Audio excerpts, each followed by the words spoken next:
I'll get this timing down sooner or later. It's like there's got to be an internal setting in here someplace where I don't have to be like off camera and on audio all at the same time.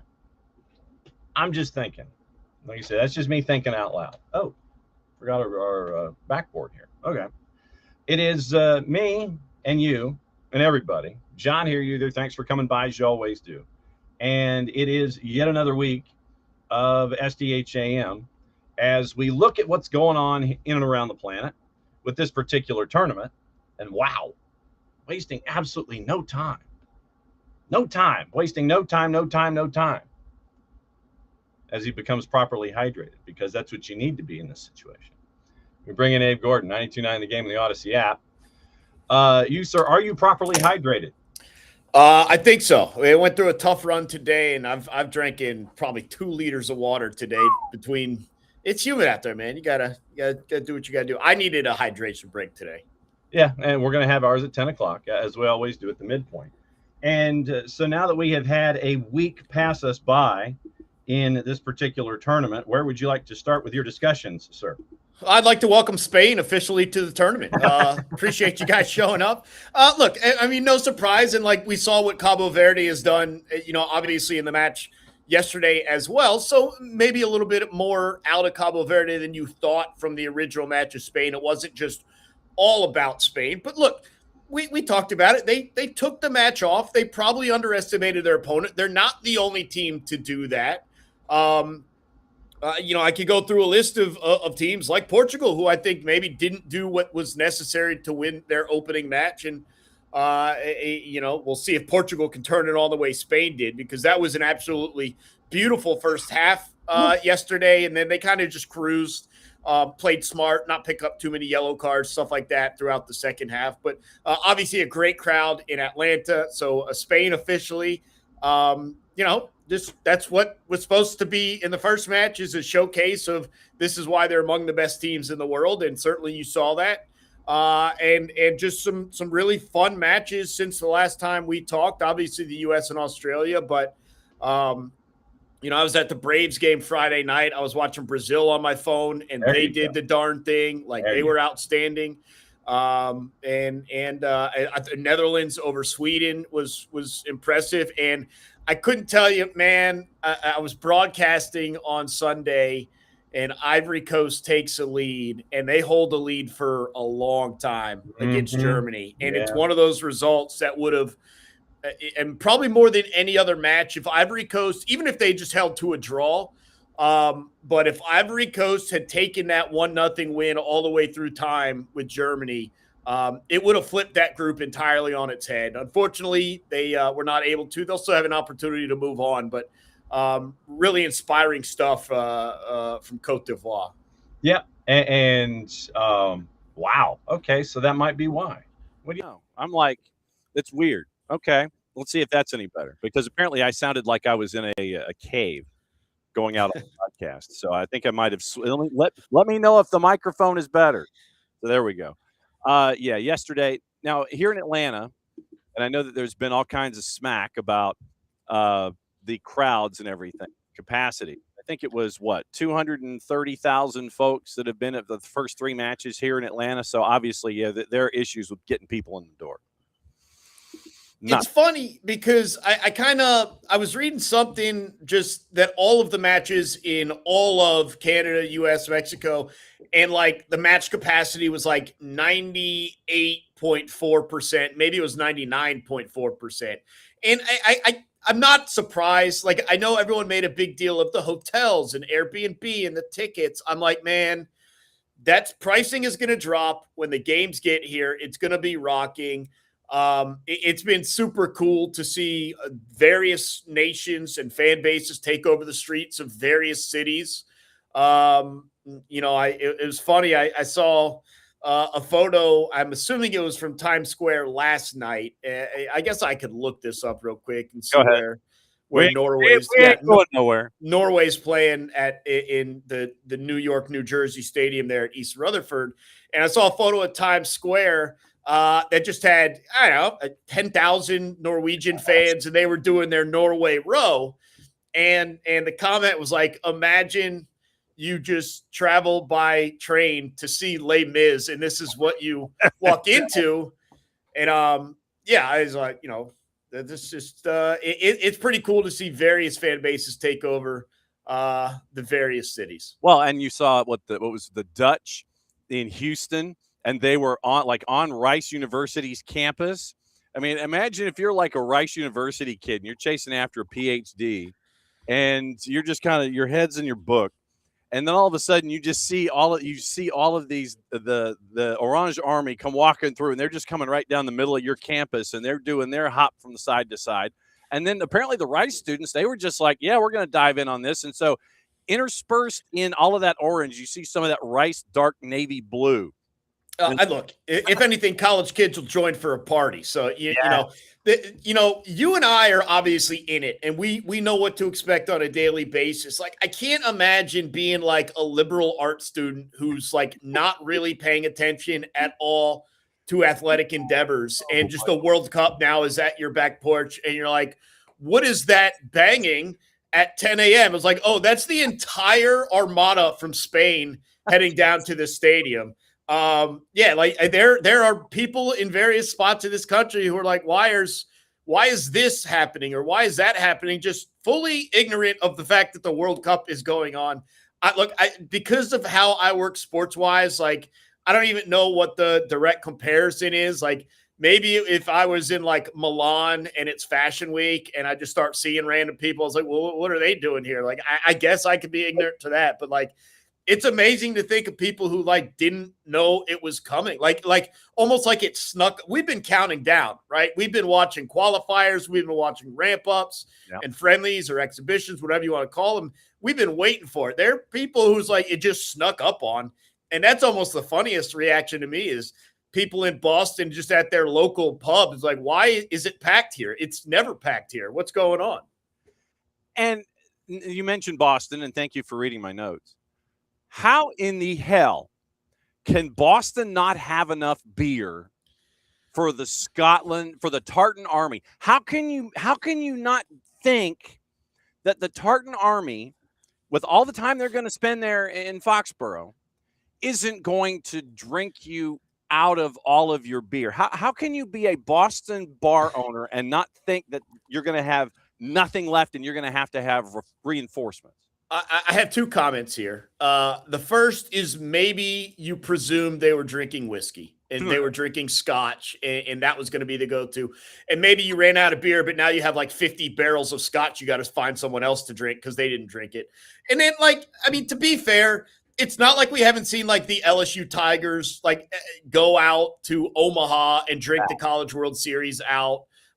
We've seen college fan bases like invade towns and like kind of drink them dry. So it happens, but like, yeah, we've had, I mean, when did we get the World Cup announcements in terms of like a year ago, and just at least in terms of the games? And I know you didn't know which fan bases, and I'm no offense to some of the less drinky fan bases, but like, Scotland is probably going to drink a little bit more than say Tunisia, and so you probably have to plan for that a little bit. But yeah, it's one of the funnier stories. And I mean, Sam Adams running out of beer, like, tip of the cap to Scotland. Like that's something their fans will always be able to claim, as I helped drink one of the oldest and more famous beer places in this country dry.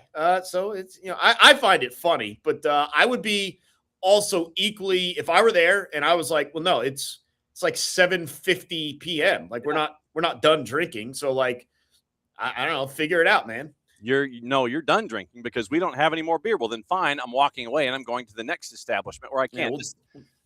It's 250 years worth of revenge, and it's finally coming out in the way of, we're going to drink you dry. that's how it's going to happen. Abe Gordon, 92.9, the game dropping by here as he bats lead off here on a Monday. Biggest surprise for you so far? Biggest disappointment for you so far?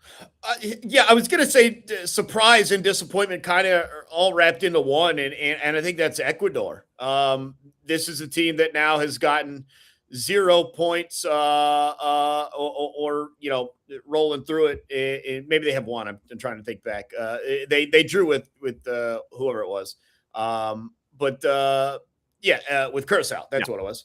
But scoreless in that match. And just this was a team that a lot of people had looked at as this tournament setting up nicely for them. A solid group. You can deal with the temperature, the atmosphere, different things that maybe play into their favor. And it was kind of a dark horse squad. So that certainly has been, and look, they're not out of it, I don't think, in terms of, I guess they have to get a result against Germany and hope that Ivory Coast doesn't get a result against Curacao and then flip goal differential. And it can become a mess here, but they're not completely out of it. But yeah, from the disappointment, I think Ecuador, Belgium too. But I don't know if I really talked about Belgium as being like a dark horse can make a run. I think they had their time. They were ranked 3 in the world for a number of years there, and they're on the downslope of that. So I'm not overly surprised. I don't even know who to say in terms of like a positive surprise. I was pretty open-minded going into the tournament. Obviously, Cabo Verde being in contention, still having an opportunity against Saudi Arabia to if we take it that far, potentially to win the group if they can flip goal differential, although I see that as relatively unlikely. And then again, Ivory Coast, they were so close against Germany, it felt like, to being able to win that group. And they have an opportunity, though, to move on. I think the African teams in general, and I've mentioned this before, I think the African teams have fared very well in this tournament. Egypt is topping their group there, and even Iran there has an opportunity. Cabo Verde, Ivory Coast is right there. Morocco, we'll see what they can do through injury, but their opportunity to top the group as well. So I think the African teams have fared very well in this tournament. Yeah, and you end up with Uruguay, and I still think after what happened with Uruguay and Cabo Verde, I think that Marcelo Bielsa is probably going to grab a spork from the break room, and he's going to try and chase after some of his players because of what hasn't happened for Uruguay so far. Yeah. So, of course, in match day 3, you get Uruguay and Spain, you get Cabo Verde and Saudi Arabia later this week. You've got some. Now let me go through the predictor with you real quick, because one of the things that I've always kind of stuck with is BBC's predictor, and they have the knockout predictions laid out. And just as of right now, like if the tournament ended, the regular part of the tournament group stage ended today, you've got possibilities of DR Congo and Ghana, the U.S. and Ecuador. You've got Mexico and Cabo Verde, England and Portugal. The subtext there doesn't write anything or write itself. Argentina, Uruguay, Colombia, Paraguay. That's just some of the samples and the knockouts that you would have. And the U.S. has, as of right now, this very second, a very favorable run. It's U.S. and Ecuador. Then it would be the winner of Egypt and Czech Republic. Then it would be in that bracket, you would end up with, obviously, you get through your mini bracket, and then you're probably running into Spain. But at least those first two, like we were saying, you get into the round of 8, and I think that's kind of a decent target for you. But the predictors has it right now, Ecuador, and then the winner of Egypt and Czech Republic after what happened late last night. Yeah, I've seen the layouts, and I'm just like, dude, we're just now at the halfway point of the group stage. Like, we haven't played the third round of group stage games. So, like, I'm not going to be like, well, if we get through there, we can beat Czechia. And I'm like, all right, man, it's probably not going to be Czechia. Somehow we're going to stumble into Germany or something. So, like, I'm not going to, like, get myself worked out about, like, what the path could be just yet. I just think there's too much in front of you. Too much could change. And we just don't know how serious teams are going to take those third match days. We've got 3 teams that have officially qualified Well, I probably more, but we have 3 teams that have officially won their groups. Yeah. And that I believe is Germany, the U.S., and Mexico. Those are the 3 teams that you can already slot into the round of 32. Mm-hmm. And it's just like, all right, so what does that mean for their opponents, right? And whether it's Turkey A or who I don't remember offhand who Germany and let's see, Germany's playing Ecuador, right? So you talk about that, like, well, is Ecuador going to slide in and get 4 points? They potentially could then finish second in the group as opposed to third in the group. And so we'll see how Germany takes it. Same thing. You mentioned Mexico. They're playing Czechia.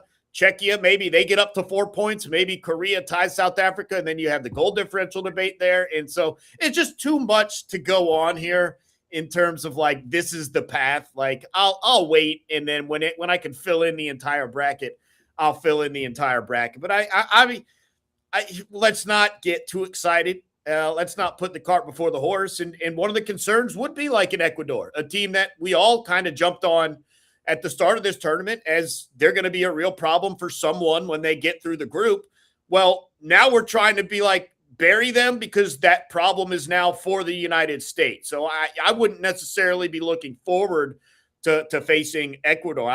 Again, this is the thing with third place teams. Like, I don't think Ecuador is a great draw of the variety of third place teams you could be facing. Like Ecuador is not a great draw there. So yeah, it's all going to be matchup based.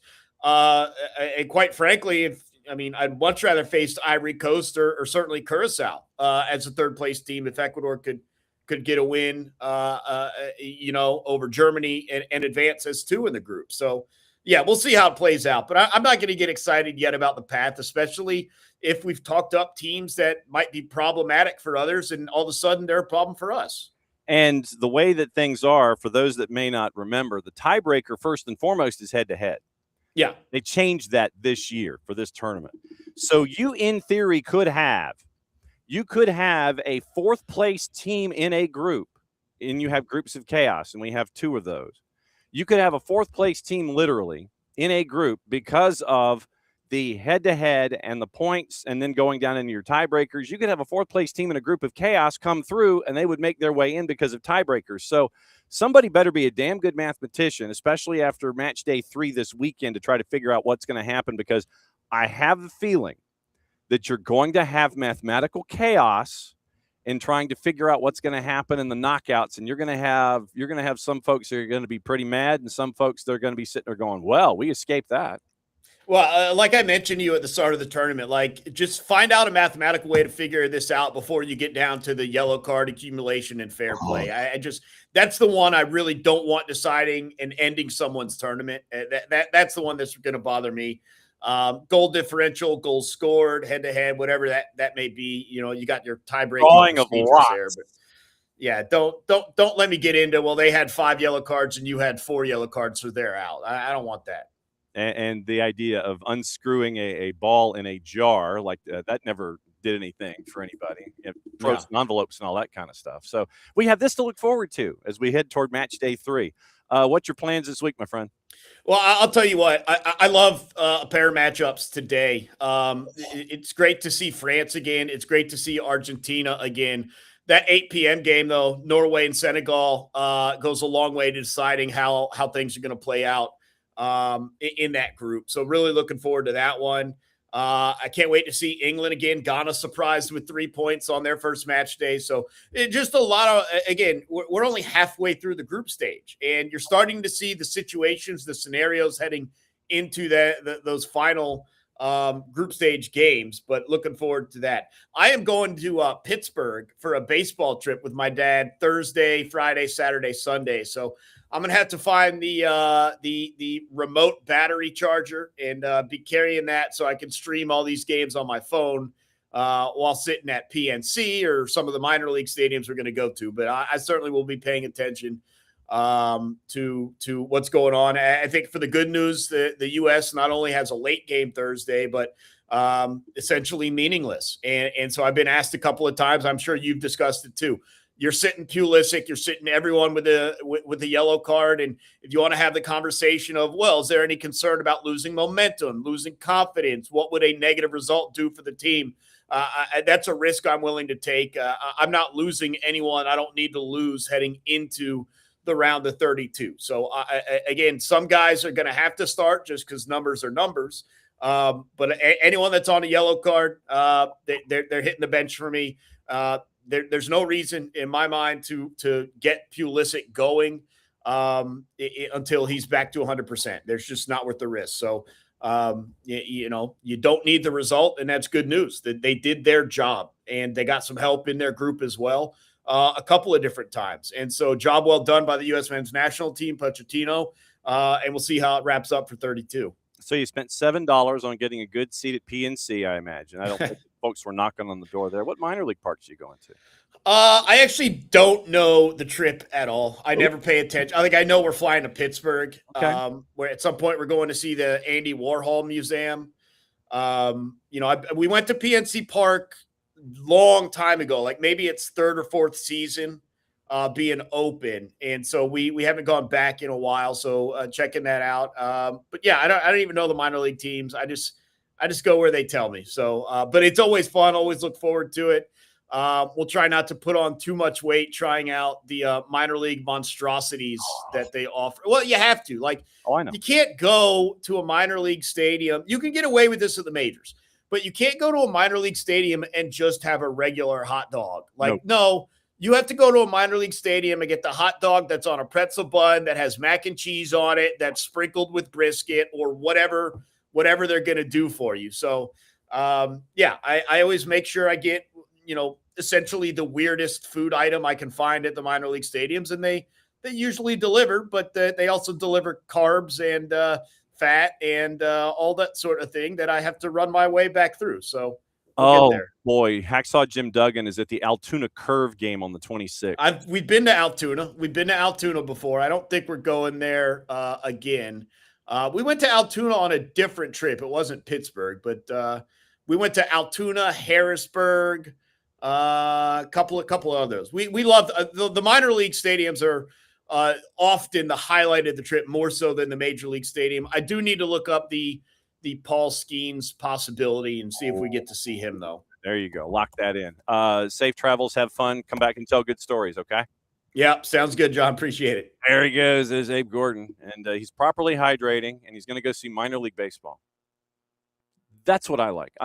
Seriously, me and minor league baseball, I could do that. And minor league, lower division soccer, I could do that too. But no, the Altoona Curve, like I said, the first team that popped into my head when Abe said he was going to Pittsburgh was Altoona. And so I look at Altoona. Altoona's got a homestand with Reading, and Hacksaw Jim Duggan's going to be there on the 26th. So I'm like, yep, 1 and 2, hit it. So that's going to be the fun part. So just come back and tell good stories. That's all we want. We got KCD coming up on a Monday because of travel plans, and I imagine she's got like live shots and things where she's going to be in person talking to people. So we'll get into that with her coming up in a bit. Bart Keeler, Soccer for US POD, is going to join us at 10. We will talk specifically about the U.S. men's national team. And Yvonne Bartone. Yes, Yvonne Bartone. We're going to talk about Yvonne Bartone because when that was mentioned and Bart and I were going back and forth on that, we're like, oh, great, Yvonne Bartone. We'll have that conversation. And then once again, FIFA in tournaments not wanting to have a whole lot of fouls called. I don't have the foul numbers in front of me specifically, but there haven't been a whole lot. You're like under 20 is like the big number and all this stuff. All right. Now making a Monday appearance. I feel like I need a separate drum roll for this one because of travel plans, and we'll find out. We will find out what these travel plans are. 9:30 means at KCD where you be, and KCD is at home. Or no, are you? That's a different look. I switched it up a little personal travel before I head to New York this week, so a little different background. Yeah, and because I was looking behind you off of the window or off of the reflection, and I'm like, wait a second, that's sunlight and trees. Those are two things I'm not used to seeing.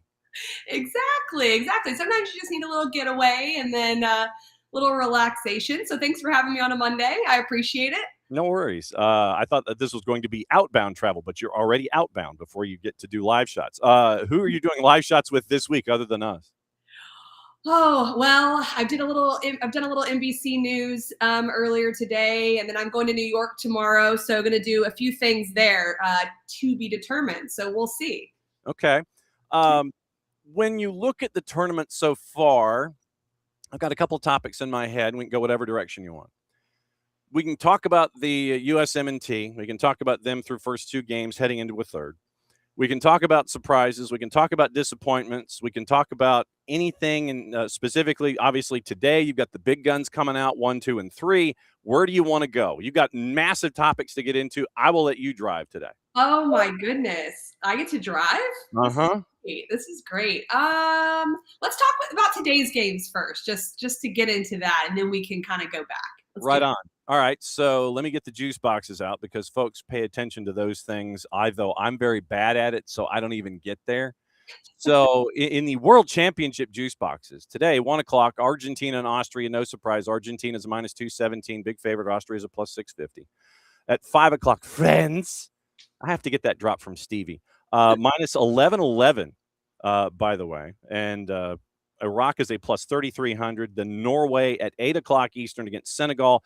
On the plus side, Norway's a +120, so they're a favorite, but they're on the plus side. Senegal's a +235, and then late night Jordan and Algeria. So today you have in order Messi, Mbappe, Holland. That's not a bad run. Not a bad Monday. It's going to be a fun day. I've been thinking about all these teams that are now considered favorites or that are making good runs, and they all have one thing in common, is that they have an X factor player. And you've got Messi, you've got Mbappe, you've got Holland, who is going to propel Norway further than they would without him. He is just incredible. That game, Norway versus Senegal, has a lot riding on it. Is Norway for real? Is it Holland that's for real? We already know he is. And Senegal needs a win.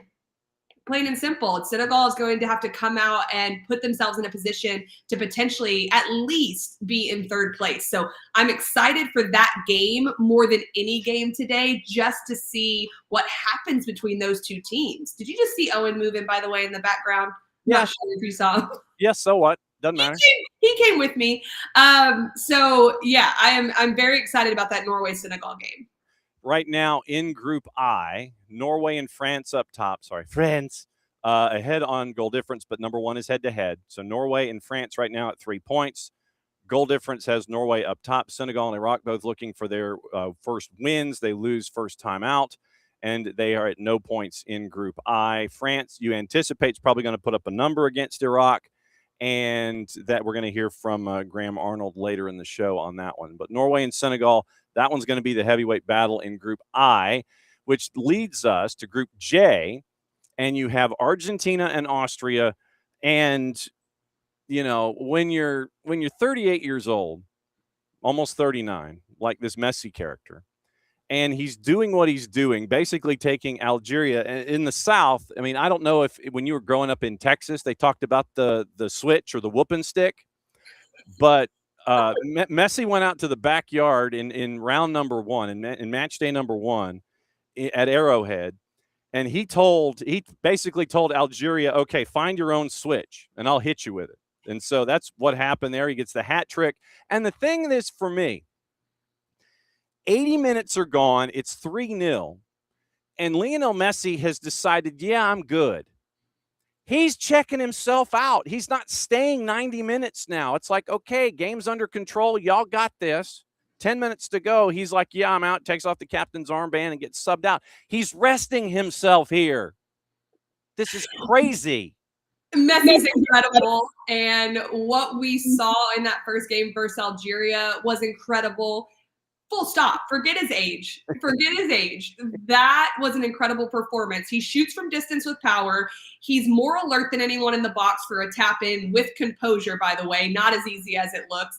And then he goes, you know what? I'll just place a shot around you as well for good measure to complete the hat trick. Unbelievable performance by him.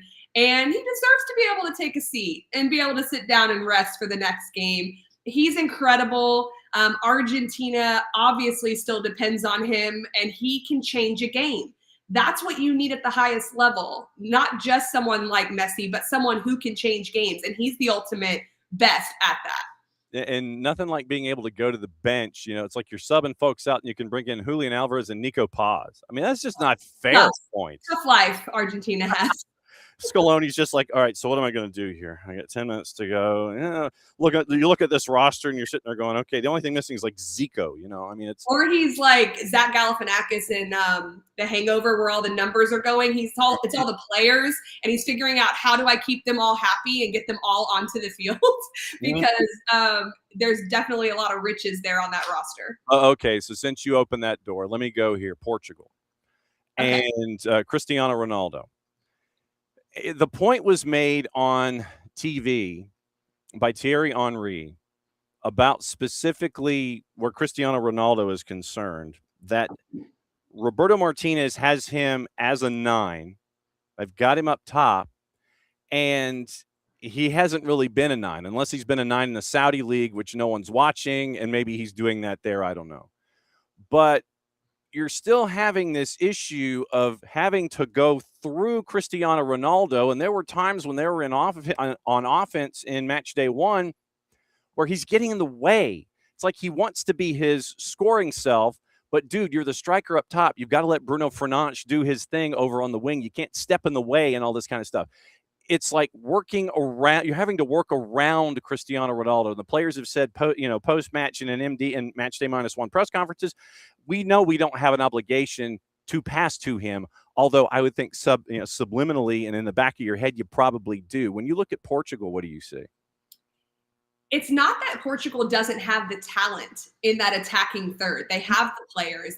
Obviously, you have Ronaldo, Fernandez, Neto, Bernardo Silva. It's now about getting that to click. And to your point of saying about movement and getting in the way of other runs and things like that, your starting position can throw that off. And so their biggest issue is figuring out how to use all of their movements in the attacking third to be able to create chances. Is that moving Ronaldo into another spot? I don't necessarily know if that will work, even though that is where he is most comfortable. The reality is now where he's at in his game, does he have the ability to play out in a different position? That's the kind of difficult part that they're having to figure out. But you're right. He wasn't effective in there, and he wasn't necessarily a link up forward either. So I expect a response from Portugal, definitely. I don't think it'll stay the same, but how far can they go without having that fluidity in the final third, I think remains to be seen. So going into the last match day when they had all of their struggles against DR Congo, and props to DR Congo, by the way, here's your lineup. Your back 4, Nuno Mendes, Vega, Araujo, and Cancelo. The 2 in front, Vitinha and Neves. Then it was Neto, Bruno Fernandes, and Bernardo Silva with Cristiano Ronaldo up top. You mentioned trying to put him someplace else, but then it's like, okay, so if you're not the 9, then if you're not the striker, where do we put you? And then does that put Neto in an odd place? Do you flop Ronaldo and Bruno and put Bruno Fernandes up top? It's just, it is that Zach Galifianakis math question from the hangover where you're trying to sit there and go square peg round hole. And it's just like, no matter what you do, it seems like you would be upsetting all these chess pieces. If we don't see a change in the next game in moving those chess pieces around, in my opinion, it's just easier to take one of the pieces out. Because what that means to me is that you have not trained it prior to the World Cup, and this isn't a time for experimentation. So if they haven't moved those pieces around already in preliminary games, then you wouldn't necessarily do it now unless you're trying to catch someone off guard. But the reality is, I would assume that one of them would come out. Now, is that a Ronaldo coming out of the lineup? That is the question, and that's what he has to figure out, is that the call to make? I think a lot of people would say it is. But what does that look like? And does it, maybe you put in a player that doesn't have the goal scoring ability that Ronaldo has shown through his career, but what does that unlock for the players underneath and around him? And that is the decision that is the really hard one here going into the next game. The ones that didn't play, Diogo Dalot, Mateus Nunes, Inacio, Ruben Neves, Trincao, and Joao Felix. That's on your bench if you're Roberto Martinez, and you've got Cristiano Ronaldo up top, who registered the lowest rating of the starting 11 in this match against DR Congo, courtesy of our friends at SofaScore. He punched a 6.1, and he had 25 touches the entire time. He had 16 touches in the first half, no shots. 9 touches in the second half, 3 shots, none on target. One was a header where he jumped up to like 9.5 feet in the air and he heads it wide of the target at the near post. So 25 touches, 1 unsuccessful touch, 6 carries, 1 progressive. And I'm just sitting there going, you're slowing us down, man. It's almost like Johnny Unitas is a Charger or Joe Namath as a Ram, or pick your favorite player and put in someplace else where they're in a uniform that's unfamiliar. It's an odd look. Any country that is in the potential conversation of winning the World Cup has an X factor. You've got Kylian Mbappe, and an X factor that's in form, right? Ronaldo's not in a form where he is an X factor like a Messi, like an Mbappe, Harry Kane for England. I think for the Netherlands, they're performing well, but who's going to be that X factor to take them even further to be able to win? You need a good team, but you need the player to put it over the top. Portugal has an incredibly talented roster, and everyone based on name goes, okay, is it Ronaldo that's the X factor? Well, it doesn't seem like it based on recent form, based on the first performance, but can he be used as a tool to come into games or to provide some minutes? Potentially so. That comes from knowing your player, though. And can he and will he play that type of role? And will you get the best out of him? Those are all the pieces that Roberto Martinez has to think about, because there are other countries that may not be as talented top to bottom as a Portugal, may or may not, but they have the player that makes the difference. And that's what Portugal doesn't have at this point. Yeah, we got to see Lamine Yamal yesterday. Spain woke up. They finally got rid of the snooze button and went up against It happens. Spain likes to do that sometimes. And you end up with literally a first half that was 3. You end up with an OG in the second half that was 4. That was the Spain yesterday, I think, that everybody was looking for, that they didn't get when they got the shock of the planet when they went up against Cabo Verde in match day 1. Did you see the photo that's circulating of Lionel Messi with Lamine Yamal as a baby? No.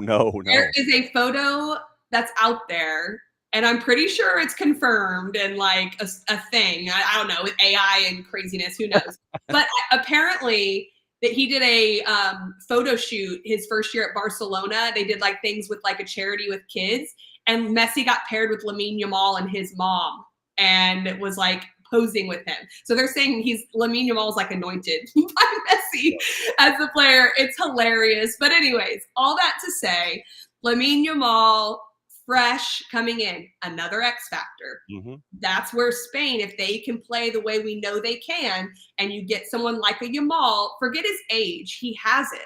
If you get someone like him that is clicking at the right time, that's feeling good, and we saw in their last game that he was, and he gets that first goal, no telling what that could do for Spain. Then you end up with a player like Oyarzabal, who, I think that we would probably be saying a lot more about him if he was with one of those big clubs. But because I think he's with Real Sociedad, everybody's like, who? And dude, I think had 30 touch. He didn't touch the ball in match 1. Didn't touch the ball in the first 30 minutes as the striker in the matchup against Cabo Verde. He had scored twice yesterday in that first 30 minutes going up against Saudi Arabia. So I'm like, okay, so you see? Well, all that negative media probably inspired him. No, I'm kidding. But yeah, it's pretty interesting. But someone who plays up top, sometimes you're not that involved, but you better be ready to go. And he certainly was. He has a great skill set. You could see it in the goals that he scored, that he is definitely going to be a threat. And that's one thing that's also important, is having multiple players that can score. While you need the player that is the go-to and that can pull something out of nothing, having those different options allows you throughout the tournament to be more unpredictable. And he's a player for Spain that can certainly help that. All right, let me talk some minnows here for a second. Specifically, Cabo Verde and Curacao. And if there are any other first-timers that I haven't talked about yet, we can go ahead and add those in. When you've got when you're in a tournament, and you know this from your coaching days last month at TST, if you got a hot goalie that's stopping everything, doesn't matter. I mean, it could be you when you're covering the college tournaments, when you're covering Final Fours, when you're doing TST and you're yelling at him as a coach. If you've got a hot keeper, then you ride that as long as you can. And when you've got a dude who is 40 in Vazinha where he is stopping everything, and literally it's like this, video game kind of stops that he's making. That really helps when you've got a guy, like Eloy Room with Curacao, with the point that they got yesterday, where Eloy Room had 15 saves, and everybody, I think, was cheering. It's just like, no, we just go ahead and get 16. Just go ahead and keep going. Keep shooting at him. He's stopping everything. When you have these minnows that come in, and you've got a keeper that's standing on his head, whether it's Eloy Room or whether it's Vozinha, that's going to help. And I think we've seen how an experienced keeper can help a young defense navigate these matches, and we've seen it now twice with two separate clubs, with Curacao and with Cabo Verde. From a team result perspective, what an advertisement for an expanded format, an expanded tournament, to give countries the opportunity to make their debuts, but also to endear themselves to fans and also get results. It's incredible. They're hitting all those factors. I've always said for years that if you have a goal scorer and you have a goalkeeper, you can stay in a lot of games, because a goal scorer can pick something out of nothing and you can win something 1-0, something that's really tight. And if you have a goalkeeper that can make incredible saves, organize your back line, and then stand on their head, no telling what can happen. We're seeing that with both Room and Vozinha and the way that they've performed. I love watching the fans around them, their families. It's such a great advertisement for people to dream, and to realize that dreams don't stop at 20, 25 years old, especially with Vozinha being 40. I just think that's so inspirational to see not only that he's there, but that he's able to have an impact. And I think Eloy Room, I think, is 37. And so what is it? Everybody says that keepers age differently. When someone says that, what do we mean? I have no idea. I don't actually know. I'm not a goalkeeper. So to me, it would seem that like jumping and falling on your body would actually make you age more. But I will say that goalkeeping too is a lot of reading the game as well. The shot stopping piece and the falling down and getting up, I don't know how they do that, throughout the years. I couldn't do it. But reading the game over time, you become smarter. And when you're not having to run all over the field, that probably helps as well. And the maintenance of their body. But you have to talk to a goalkeeper about that quote. I will. I'm going to ask you. I'll find a keeper and say, okay, y'all age differently. What in the wide world of sports are we talking about? Exactly. Has your mind changed on your favorites with all the chaos that we've seen in a couple of groups when it comes to the end of your bracket? Has your bracket changed or shifted, even though it's already filled out in pen? Not necessarily. France and Spain, I think, are still up there. I'm going to keep my hat on Spain a little bit. I do think that they have the ability to go far in this World Cup. It got me a little nervous after game one, but I think they're there. It hasn't changed so much as more teams have made me feel more comfortable to think that, hey, they could potentially make a run. England's one of those. I always think England is going to do well. So this year I was kind of like, well, we'll see. And they looked great in game one. We'll see what game two looks like. Harry Kane being in good form is always a recipe for success. And the Netherlands as well impressed me. The one thing I worry about is who is their player they rely on to score goals when things aren't going well. I don't think they have that. It has to be more by committee. So the more players that are scoring for them in these earlier games, the better for a longer run in the tournament, in my opinion. Yeah, and we got to keep an eye on Ronald Koeman, too, because of decisions that he makes late in matches with his history. Where is Owen, by the way?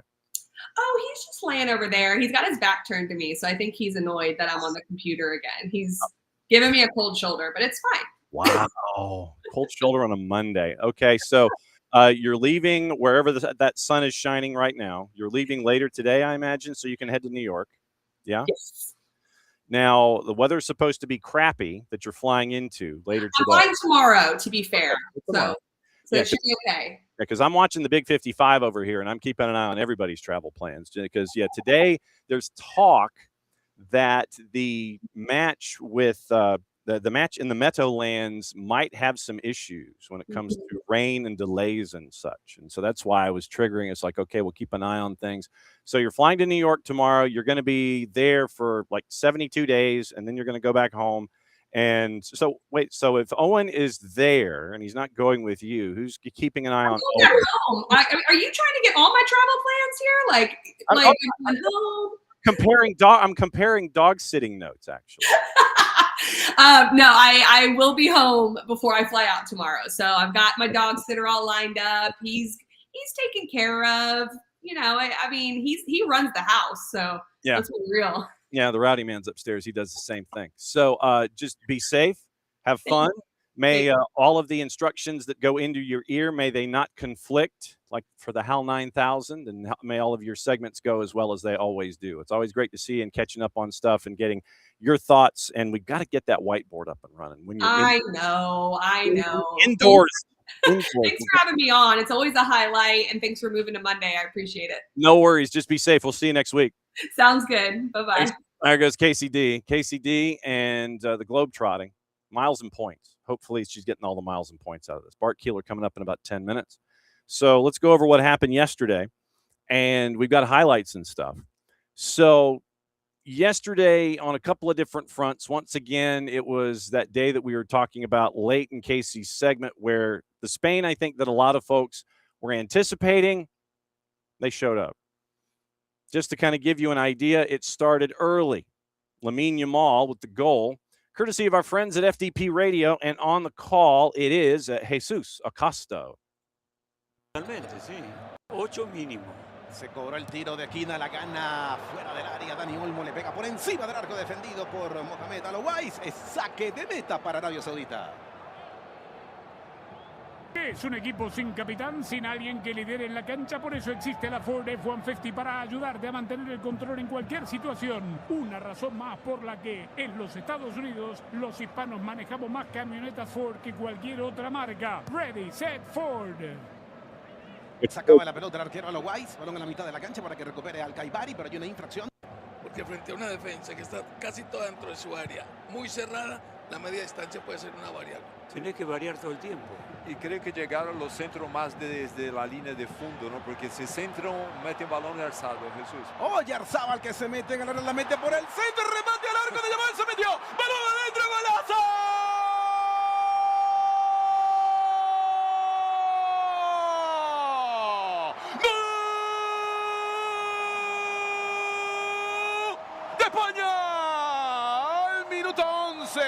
Oyarzabal que se escapó, metió el pase al medio, entraba Yamal al segundo palo, le pega y le envía al fondo del arco para que ahora en la primera mitad, al minuto 11, España se pone a ganar 1-0 con el gol de Lamine Yamal. Anota Yamal su tanto en favor de España, su séptimo con la selección de España para Lamine Yamal. Lo gana España, Arabia Saudita 1-0 en fútbol de primera, la radio del Mundial.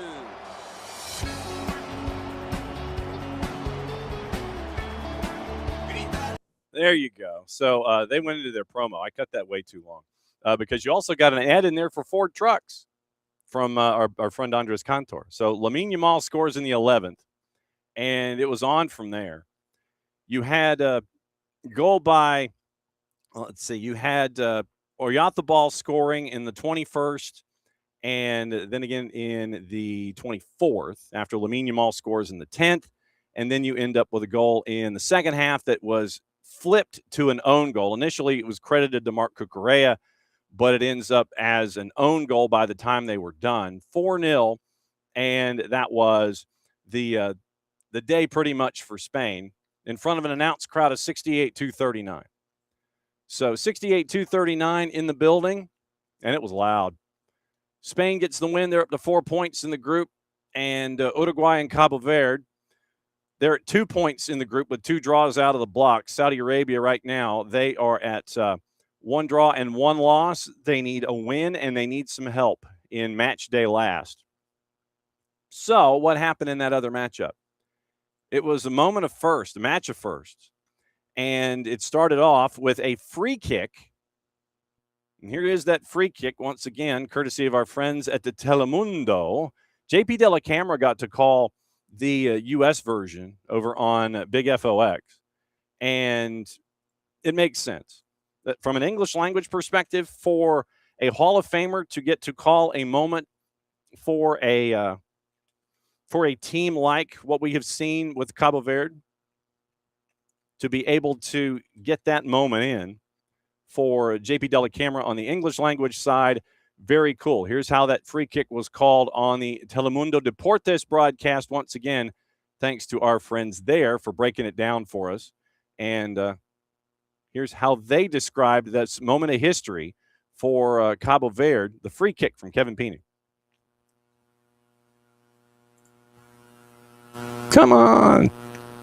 Oh, I know what I did. Never mind. I know what I did. Hang on. Let's go now. Let me rewind it. This is what happens when you mute the end of one highlight. It doesn't go back to default.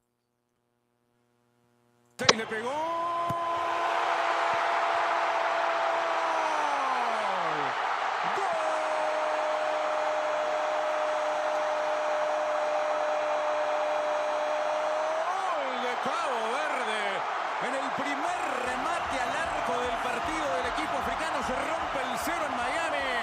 Un gol para la mejor historia del fútbol de Cabo Verde. Es el primero en la historia de los mundiales. En 21 minutos del primer tiempo. Sorpresa en Miami. Gana Cabo Verde. 1-0. Sorpresa y locura. Explotó el estadio como si fuesen todos de Cabo Verde. Fantástico, esto es fútbol. En la primera chance que tuvo el conjunto africano, un tiro libre lejos, de frente al arco, donde daba la sensación que la barrera estaba bien ubicada. Algo pasó en esa barrera. Muslera no vio la pelota. El derechazo. And there you go. That was the goal on the board in the 21st that got things started, and that was a free kick that threaded the needle. So goal on the 21st. Then Uruguay scores on the 44th, and then they scored at 45 plus 6. So Araujo and Canobio, it was 2-1 Uruguay. Then you get a goal from Varela with 30 to go. And that was the 2-2 draw there at Hard Rock, Miami Stadium, whatever you want to call it. Here's your numbers. Shocking no one, Uruguay had possession 2-1 over Cabo Verde. Then it was XG of 2.32 to 0.88. Total shots 17-12 to Uruguay. Corners and fouls, both 11-4. Both teams had 16 tackles, free kicks 11-4 for Cabo Verde. Shots on target, 4 for Cabo Verde, 2 for Uruguay.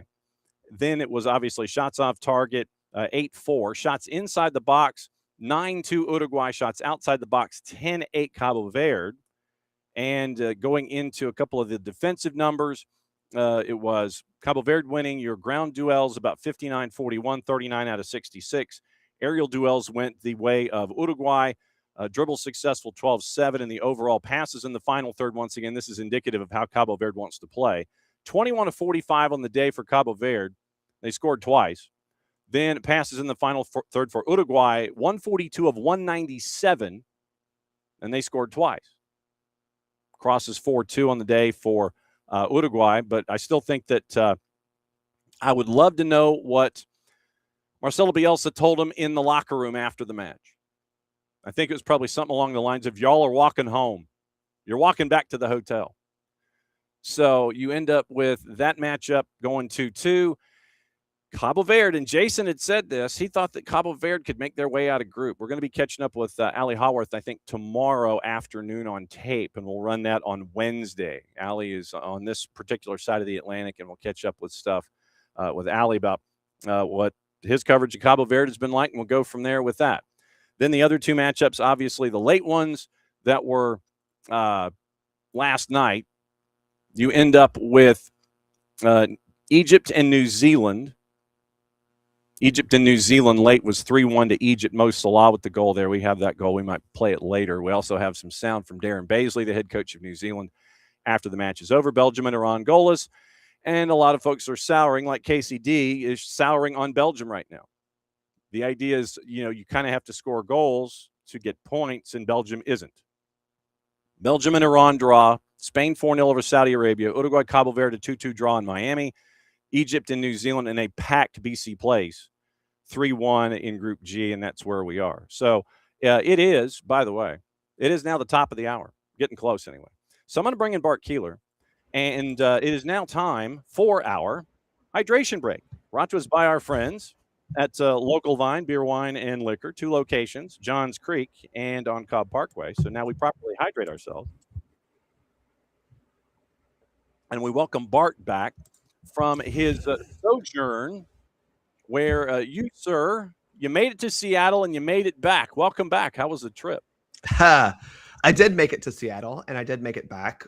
It was a long travel day back because, John, I don't know if you're aware, the Seattle is 3 hours behind us. So I had to wake up early to get back at a reasonable hour.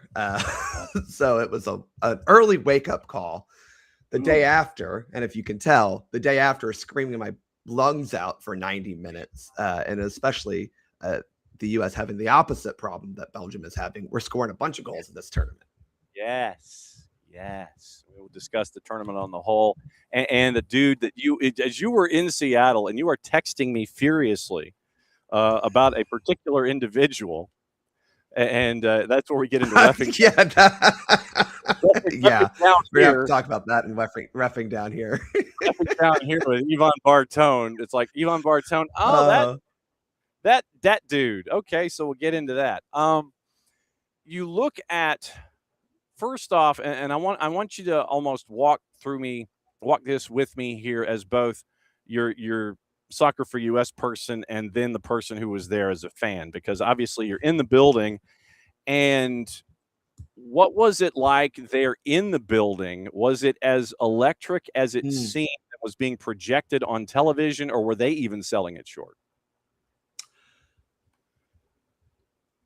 I don't know if they were selling it short. I think they were giving it the accurate description. It truly was an unreal atmosphere that I have never really felt as a U.S. fan, to be just blunt.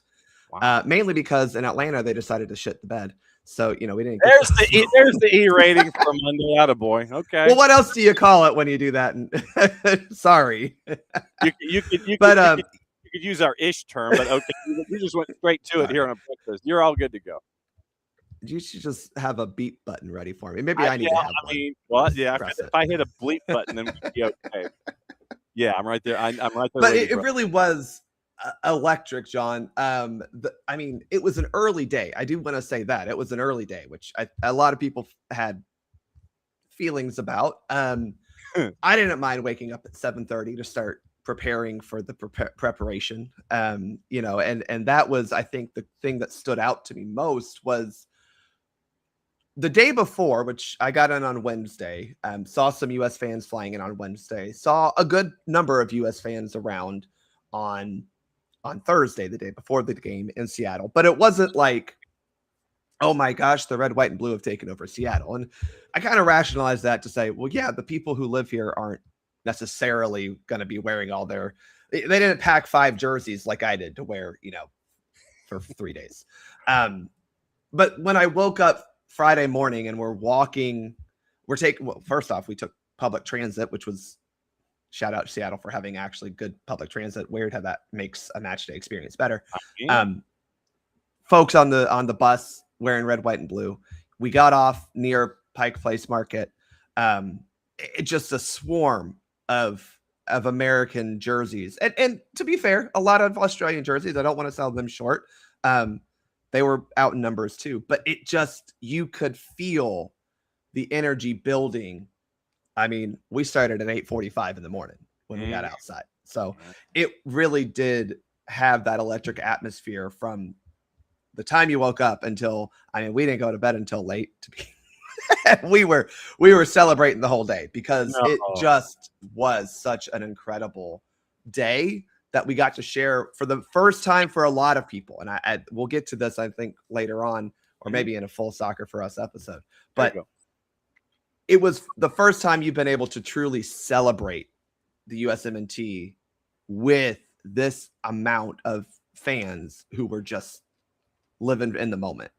And so, no, I don't think the broadcaster sold it short because it was insane from the time we got up to the time we got to bed that day. And you couldn't, we were at the Harbor Steps, which was like right across from Waterfront Park, and you couldn't move. It was packed at 8:30 in the morning.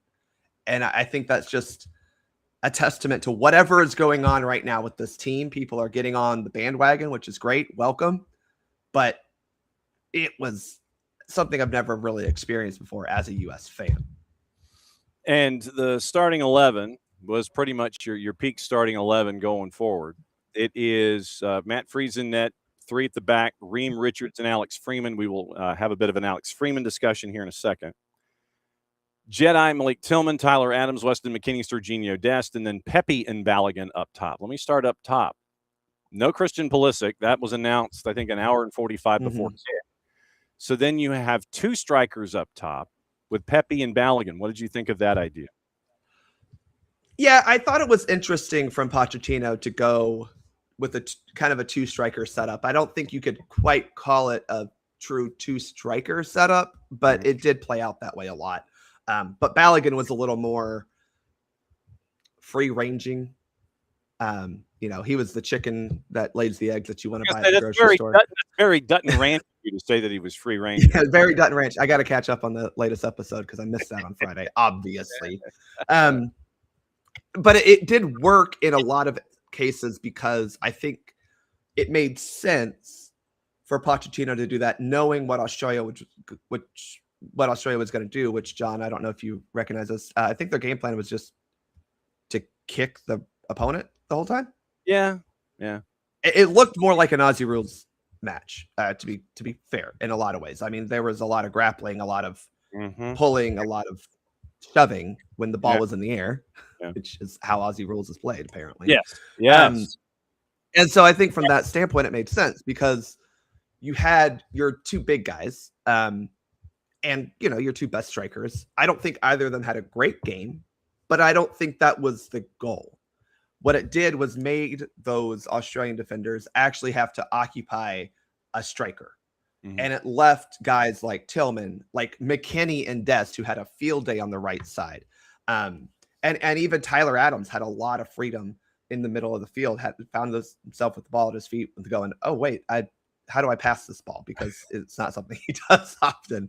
And I think that was the goal, was to make Australia defend 2 strikers. Yeah. So the rest of the guys who are pretty darn good could get forward or have freedom to find spaces. And that is what made the game so one-sided, especially in that second half, because Australia did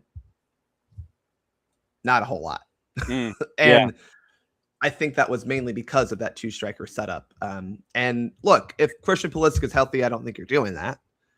But with Christian Pulisic being out, it made sense. It really did for the game that you knew that you were going to play.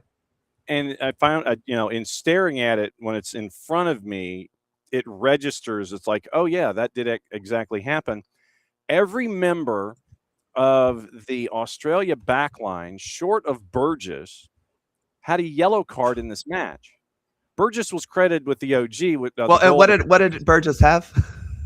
Burgess punched a 5.5, and he had the OG. Boss, Sutar, Circotti, and Italiano. And this is after he said he didn't want to. This was like the most important match he was ever going to play. He's never wanted to play a team beat a team more than the U.S. And so he ends up with the lowest rating and the own goal with a 5.5. So, and Cameron Burgess only lasted 45. He was swapped out at the half for Jason Garia. The numbers for Burgess in defense: 3 contributions, a pick, a clearance, a block, a recovery, 1-for-1 on his duels, 1-time dribble, passed, and an own goal. So that was what Cameron Burgess had. Everybody else, Boss, Shutar, Circotti, and Italiano, each had yellow cards at the end of the day. Yeah. That's crazy. You go 5 in the back, you get 4 yellow cards. And an own goal, yeah. But, John, obviously this game was rigged because Australia lost. So that's how this works. Look, I thought that this was the game plan from Australia. We saw this even against Turkey, where they were extremely defensive and fouled a lot. The difference is Turkey apparently is unable to score a goal.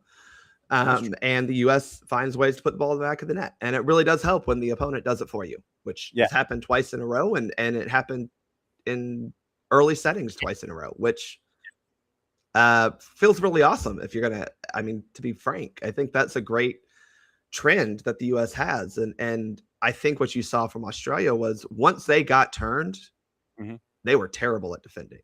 And the U.S. is able to find a couple of moments to turn them. Alex Freeman had the highest ranking in SofaScore. And I could compare this with FotMob if I had both tabs open. But SofaScore punches Alex Freeman out at an 8.3. And obviously you look at his shooting numbers and the offensive numbers just in general. Once again, shooting numbers of 0.34, 0.94 with expected goals on target, had the one shot and obviously the one goal. Then working up in play, he was 59 of 65 passing for 91%. 32 of 34 in the opposition half. 27 of 31 obviously in his own half. 2 long balls completed as well. Alex Freeman on the dribble, 91 touches, 2 successful dribbles in 3 attempts. Fouled once. Total carrying distance just under 73 meters. Then defensively, and this is part of the picture too, 11 defensive contributions for Alex Freeman. 2 picks, 5 clears, a recovery, and then 10 of 14 on his duels. 6 of 8 on the ground, 4 of 6 in the air. And he did have the one error leading to a shot, but a complete performance by Alex Freeman. And 6 of 8 on the ground and 4 of 6 in the air when it comes to his duels. 10 of 14 on duels on the day to add to what he did offensively. You mentioned that one error that led to a shot, right? That happened, I think, in like the 2nd minute. Yeah. And way up in the road double G where they put us, I was going, oh boy, we can't be doing this today. And so you had a moment in the beginning of the match where you go, oh crap, is this going to be the type of day we're going to have? Because Australia was feeling themselves. Again, this was the most important match that Australia has ever played in the history of soccer ever. Apparently. Yes. But he recovered. And I think that was the thing that stood out was, he made a little bit of a bad pass to Chris Richards. I blame Chris Richards a little bit for that. I don't know what he was doing there, but it was a bad pass. And it led to a shot. And you go, oof, that's not great. Matt Freese all of a sudden called into action early on and didn't have to do that against Paraguay, really. And it didn't affect the team at all. I think if anything, it kind of woke them up and said, oh, okay, guys, this is how the game's going to happen. We got to be a little sharper. And it persisted because Australia did press high. There were a lot of, the trigger was basically, did the ball go to Freeman or did it go to Richards? And that was the trigger. They were pressing as soon as that happened. Okay. And they still, as you just read off those numbers, and Chris Richards had a good game as well, they still passed really well. But again, Alex Freeman, you read off a lot of those attacking numbers. Even that was the thing that Australia just couldn't help themselves, is that, yes, they pressed high when we had the ball in the back line. But as soon as we broke that and we got them into their, I don't want to say low parking. What's bigger than a block? Boulder? Foundation. Brick wall.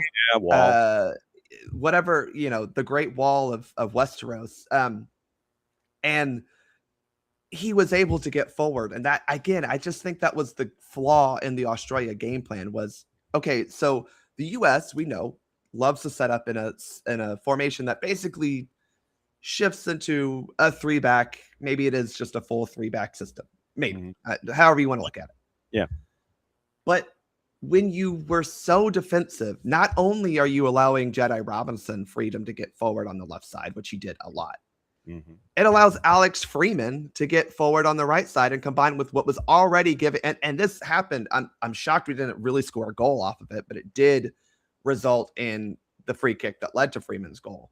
McKinney and Dest were just clowning on those guys on that left side of the Australian defense. They really were. And when you added Freeman into that, it gave them a triangle to pass around. And it never really resulted too much in this is a goal scoring opportunity, but multiple times it resulted in the U.S. getting into the Australian penalty area with the ball at our feet, dribbling toward the defenders or dribbling at goal. And that was just kind of the flaw in the Australia game plan was, we're just going to defend really well. Clearly it didn't really work because you gave up 2 goals in the first half. And that was one of the things that Mauricio Pochettino talked about post-match were the triangles. And since you brought that up, it's having those guys in a very short element of space, and it was both on the left and on the right.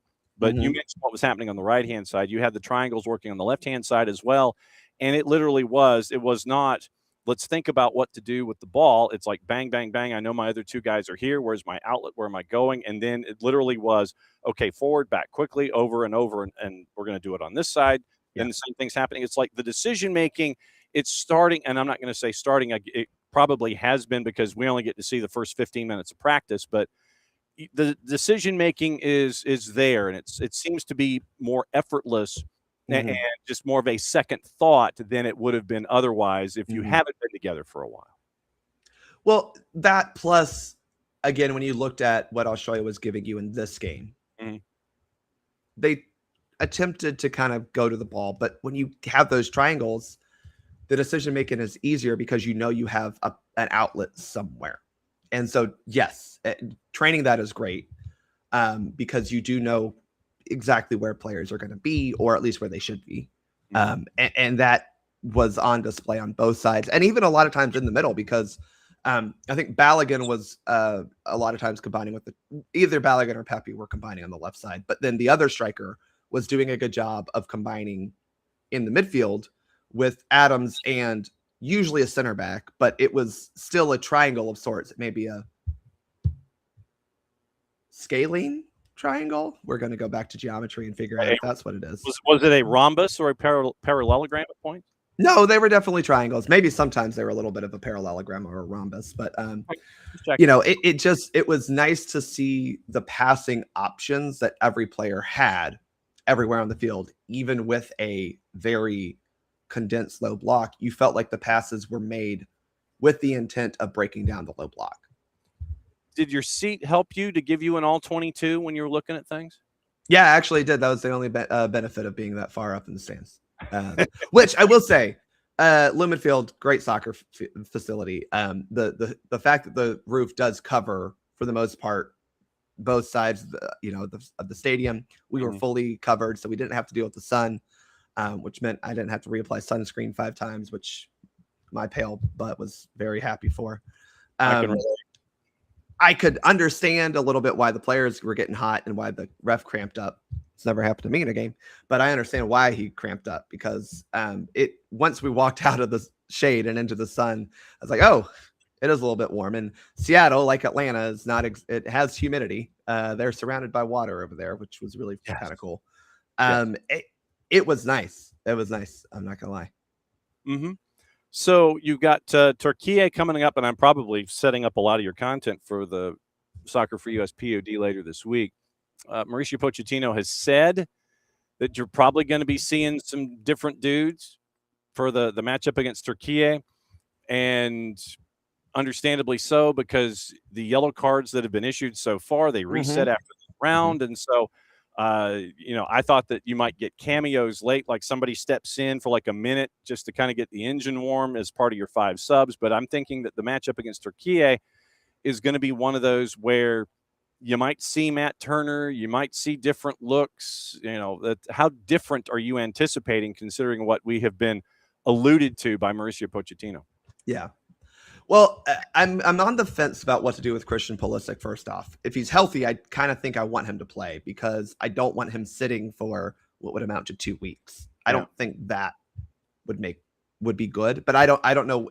We don't know exactly the injury and like what it was. If it's a muscle injury, right, then maybe the rest is good. If it's just a little bit of a bruise, which if he got kicked, that's kind of what I'm like assuming it is. Yeah. Then I'm like, well, I think he should play, so he's not like getting a little rusty. So that I don't, not knowing fully what the actual injury to Christian Pulisic is, because believe it or not, John, they're not actually telling us what the injury. What? I don't know if I would sit him, if that makes sense. And I'm probably a little bit it's a little controversial. It seems everyone seems to say just sit Pulisic, and I'm going, I don't know if I want to sit a dude for what he last played on the 12th, and then he won't play again until the 1st. It's a long time to just sit. 30 days has September, April, June, and November. So 19 days in between if he sits in this. And maybe it's only 45 as a sub appearance, or maybe it's just 45 to start. Not sure, but I would play Christian Pulisic. That would be the one player that, yes. I would sit Tyler Adams, because I think if you are talking about yellow cards, he's the one you really can't afford to miss. I don't know if I sit Anthony Robinson, because I'm not confident in Max Arfson from a defensive standpoint. And despite Turkey being unable to score, they have done good offensive things and kept the ball a lot. And I just, I still want to win the game. That's where I come down. I still want to win the game. You play to win the game, and I want to win. So that's the struggle of, okay, well, you balance the rotation with the still wanting to win. And I'm not as positive that a Max Arfston on the left side can give us the best chance to win. That's just me. I don't know if you sit Balogun or Pepe. I think maybe you sit. Maybe you just don't start one. Maybe you don't start Balogun. You let Pepe start. I'm not entirely sure. Maybe you play Haji Wright. Maybe you get Haji Wright get some minutes on the tail end of that. But again, I don't know where the balance of what Pochettino's balance of win versus rotate is, because that is the blessing of having won the group. But these guys aren't tired. So if you're rotating, it should only be for a dude has a yellow card. And sometimes you have to go, okay, well, just don't go get a yellow card. Which is why the only person I would sit is Tyler Adams, because I don't think he has that switch in his brain. Which, to be fair, he's a defensive midfielder. I don't know if I want that in the defensive midfielder's brain. But like Balogun, hey, dude, just don't go get a yellow card this game. Yeah, just don't be who you are for a game. Just I don't want that from Tyler Adams. Go against type for a match for us. Bart Keeler, Soccer for US PUD, hanging out with us. We turn the page from the US M&T to. Can I get one last note on the US M&T? Sure, one last note. Do that. Sorry. Yeah, no worries. John, I just want to take a pause to acknowledge the fact that we have won 2 group games. And the last time we even won 2 games in a World Cup was 2002, right? Which was the first men's World Cup I can fully remember. Yeah. I just want people to recognize that this team is doing something special, and we haven't even got out of the group yet. Well, I guess technically we have, but you know what I'm saying? We haven't left the group stage yet. So this is great. But we still got knockout rounds to play, and anything can happen in a knockout round. And be confident. Talk whatever you want to talk right now, but just understand that the hard part is coming up on June 1st. Yes, that is absolutely true. Let's get into reffing down here. Felix Zweier was in charge in Seattle, and Ivan Bartone was in charge in a match. And for those that now, and I want to get the Ivan Bartone dossier here correct. For those that may not know, top to bottom, about Ivan Bartone, it was, he's based in El Salvador. He refs in the Primera. He has a very storied history with FIFA and CONCACAF. He's done the U20s, Gold Cup, Nations League, U17 World Cup, ref the first leg of the 22 CONCACAF Champions League final with Seattle and with Pumas. He awarded 3 penalties in that match in 2022. Chosen as one of the refs to officiate the 22 World Cup in Qatar. Also part of the CONCACAF crew that went to the Club World Cup in Morocco. CONCACAF Nations League finals between Mexico and the U.S. in June of 23. 4 red cards in the second half. Fights between players. Ended the match early in stoppage time because of that chant. And then he was named as one of the refs here in 26. Group D match with Turkey and Paraguay. Ivan Bartone gets to be a piece of history. He was the man in the middle that gave Miguel Almiron the red card for covering his mouth in the confrontation with Mert Muldur of Turkey, the first official to use that newly introduced rule in the tournament. So Ivan Bartone is the answer to the trivia question, but he's also been the answer to a bunch of trivia questions when it comes to reffing down here. I know that you had Ivan Bartone in our text chat. What was on your mind with that, sir? Well, okay, let's start with the positive, or at least the defense of Ivan Bartone. Miguel Almiron earned a red card. I don't know if you talked about it yet, but it's a red card. Yeah. I'm sorry. Those are the rules that we have instituted. That is the new modifications to the laws of the game. And to be harsh on Miggy, sorry, when you go by an opponent during a confrontational incident, cover your mouth, look at them, and very clearly say something while covering your mouth. I'm not assuming you said, "You're just the best player ever. I really enjoy you." I'm not. You didn't say nice things. So you want to go and get dinner after this? You want to go hang out at a sports bar? You want to go to B-Dubs? Dude, that goal was amazing. That goal was amazing. That's not what he said, right? And so, to that end, Bartone, that's what he had. I mean, it's not like he gave him red card in the moment. They had to go to video review. He said, well, he did the thing in the thing that he was told to not do. Yeah. That's a red card. And to be perfectly honest, if he goes to Muldur, and if he goes, hang on. So, dude, after the game, you want to go to B-Dubs? It doesn't matter. It doesn't matter. It doesn't matter. You could say, man, that, can we swap jerseys after? Hey, are you having problems with laundry?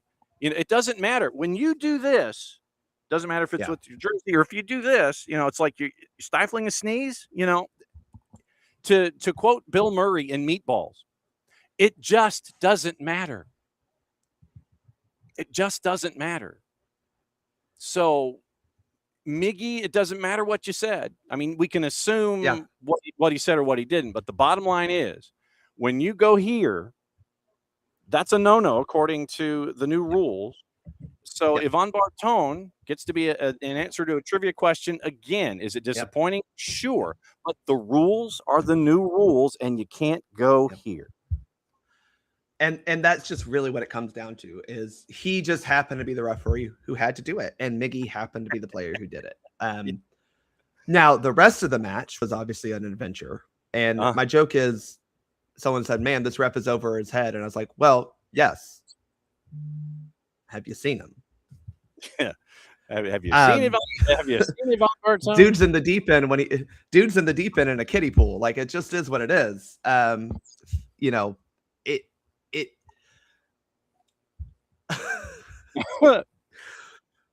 We've seen this just repeatedly with Yvonne Bartone, and he's out, like, on the international stage. That's our referee. That's but sometimes I just want to go, like, this is what we mean when we say you got CONCACAF. Yeah. This dude is the prime example of CONCACAF refereeing. And part of that is, and I think you do get this a lot of times coming from Asia or Africa as well. And I'll get to my point. I'm not saying he's not a good referee. He's very clearly one of the best, if not the best, El Salvadorian referee, right? Yeah. But we just have to be blunt for a second. The Salvadorian League and the Salvadorian players are not the level of most international games. They're just not. Yeah. And so for him to go from that normally to then have to go to the next step up in like a continental competition like CONCACAF Champions Cup, and then even a step higher in international play like a Nations League, and then a step higher than that in a World Cup. I'm not saying he's not capable of doing it, because I don't think he's terrible at calling fouls or not fouls. Like, I do think his foul recognition is pretty okay. But there are levels to refereeing and game management that I think he doesn't quite hit to the expectation of what the match he's refereeing is. And when you get to literally, he is one of those individuals, for good or bad, that when you see his name attached to the sheet, the spidey senses probably should go up. Yeah. I'm just saying. So, you're looking at, when it comes to El Salvadoran teams in the power rankings, just to give you an idea, you're looking at teams that are 1,400 when it comes to power rankings and things like that, Club World rankings. And, if you're looking at individual leagues, and I know that our friends at Sportico had the leagues themselves all ranked, then I mean, you're looking at one of the leagues, God bless them, that is toward the bottom when it comes to the depth of field when it comes to this hemisphere. But Yvonne Bartone, by that process, is still one of the top referees in that league, even if that league is toward the bottom when it comes to levels of respect and quality. Yeah. And to be blunt, I mean, they let an Italian referee into this World Cup, so it's not like we're asking for the highest level of refereeing. Careful now. You can get Nicolifi off. Where's Nicolifi? Come on, Nicolifi. Let's go. No, the reality is, John, Bartone is still a pretty good referee in CONCACAF. Like, I think we need to give him his credit because the reality is you can't just have every referee be from the U.S. and Mexico. No. Which are, indefatigably the best two leagues. And you can throw some of the Canadian referees in there because they referee in MLS. But you can't have that. We've seen a great showing, I think, from U.S.-based referees. Alfath has had a good game. Penso had I think by most accounts, a great game. That whole crew. So, CONCACAF refereeing, I think, is actually well regarded by FIFA. And I'll say that I think a lot of MLS referees are well regarded by whoever is assigning internationally, be it CONCACAF or FIFA, for a number of reasons. But Bartone is up there when it comes to CONCACAF refereeing. It's just, unfortunately, there are levels, and he doesn't always rise to the level. No, he does not. So if I could spell worldwide instead of word-wide, that's not what I was looking for. I was looking for the international rankings of leagues, but they're not going to give it to me. All right, so you look at where El Salvador, by the way, as a national team right now is currently ranked 100 on the planet. So that's as a baseline for the information. So you look at the tournament now. Who else for you has shocked, surprised, good, bad, indifferent, ugly as we're heading into match day 12? So technically we're 2.5 weeks into this thing. What have you seen so far from your other observations outside of the USMNT? Well, let me just say that one that I'm not shocked by, Cape Verde. I don't think that they are shocking. Now, I think that it's shocking they pulled the result they did against Spain. But as you alluded to, like Jarrett was even singing their praises. To say that there's something out of nowhere, you haven't been paying attention to African soccer for the past, really since COVID. Right. They're a pretty good team and have been since at least the 2022 cycle. They've had some success in AFCON and whatnot. So I'm not shocked they are where they are. I'm not shocked that they might be advancing and Uruguay might be not. We'll see how that plays out. But I want to give them credit because I think they're the small nation that is actually doing the Cinderella thing. So congrats to them. I'll give a disappointing one, and this is, again, not really a shock, but I've been very unimpressed with Uruguay, to say in that same group. Yeah. I don't know why I expected better. Maybe that's history. Maybe that's a little bit of Badge FC playing, a role in it. But I expected them to look better and get better results, and they haven't. And then also on the negative, it's Belgium. Let's just be real honest. They've been wholly disappointing. And, if you're the U.S., not the worst thing, because that's who you're, now that you've won the group, you're paired up basically with the winner of Group E in your round of 16. Both group winners will play a third place team, and then those winners will meet up. So, I think you do like your chances better against Egypt or Iran. But at this point, Belgium's not playing well. They certainly don't look like they were playing the way they were playing back in March. So for me, Belgium has been really disappointing. Now, on the flip side, I think the teams that have been the most impressive, I mentioned Cape Verde, but again, Bart, is not going, oh my gosh, this is amazing. I'm going, yeah, that makes sense for them. I do want to say Mexico has played a lot better than I thought they would. I really expected them to lose to Mexico, or to Korea on home soil. I thought Korea just better team. Yeah. So congrats to them for getting that. They do have a Czechia team to deal with that they probably should. But they have to win because, yes, the head-to-head matters, but they do need to win. And I think, they need to win because the fans at home don't like watching Mexico not win, especially to a team that they should beat. So, I think they have more pressure on that regard. They're basically through. I think they may have clinched the group. I'm not entirely sure. I think they did. But they've been actually better than I thought they were going to be. So I'll give Mexico some props because look, they've been doing what they need to do to get out of the group and put themselves in a potential to make a good run in this tournament, which is what, again, they're a host nation too. That's what you expect from a host nation. Yep. They did win Group A because even if they lose the last match in group stage, that's right. They have the tiebreaker on Korea Republic with the wins. So does not matter what happens. They are the Europe. How do you feel about that, John? Let's get into this because this has been a fun hot topic of conversation on the Twitterverse. So how do you feel about the head-to-head being a tiebreaker? I'm used to having goal difference be first. And being an old FUD. I understand the idea of change for trying to when you expand a field, but when you expand the field, I think you should regress into things that make it easier to determine what's going to happen because it's been laid out there that you could have a team that you could get jumped. You could have a better head-to-head. You could have an equal head-to-head, but you have a better goal difference, and you could still finish fourth and you'd get bumped out, or you'd still finish third and you get bumped out. And for me, it's too much thinking to try to have to figure out, okay, who are my 8 when you expanded the field on purpose and you now go to head-to-head as your first trigger in your tie-breaking scenario.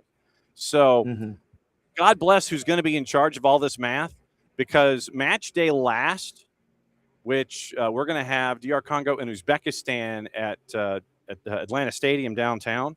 That's going to be, I think it's going to be an elimination game. I think it's going to be, and everybody's sitting there going, well, why should I care about DR Congo and Uzbekistan? A, because it's the first time in 54 years for one. It's the first time ever for the other. To see the two of them in this cage match to try to figure out, okay, somebody's got to win to get in. Somebody's got to put up a number, and you've got to be cognizant. It's almost like when you're looking at the last day, say, of the lower divisions in England or the Premier League, when you've got European spots on the line or something like that, and you're trying to figure out like the last decision day in the Premier League where you're like win and you're in Europe, lose and you're not. You had a team that was 9th, I think, in Southampton make their way in because of tiebreakers and such. That kind of chaos is what you've got, and it's easy to figure it out. It's points, and then it's goal difference, and then it's goals. For me, that should be it. It should be points, goal difference, goals, and then you get into all of the other 9 tiebreakers, breaking of lots, spinning of balls, cracking open plastic balls in glass bowls, and then flip a coin or whatever. So that to me is what makes sense. The head-to-head, you're having to think too hard, I think. Well, I'll just counter it by saying I think winning should matter. Yeah.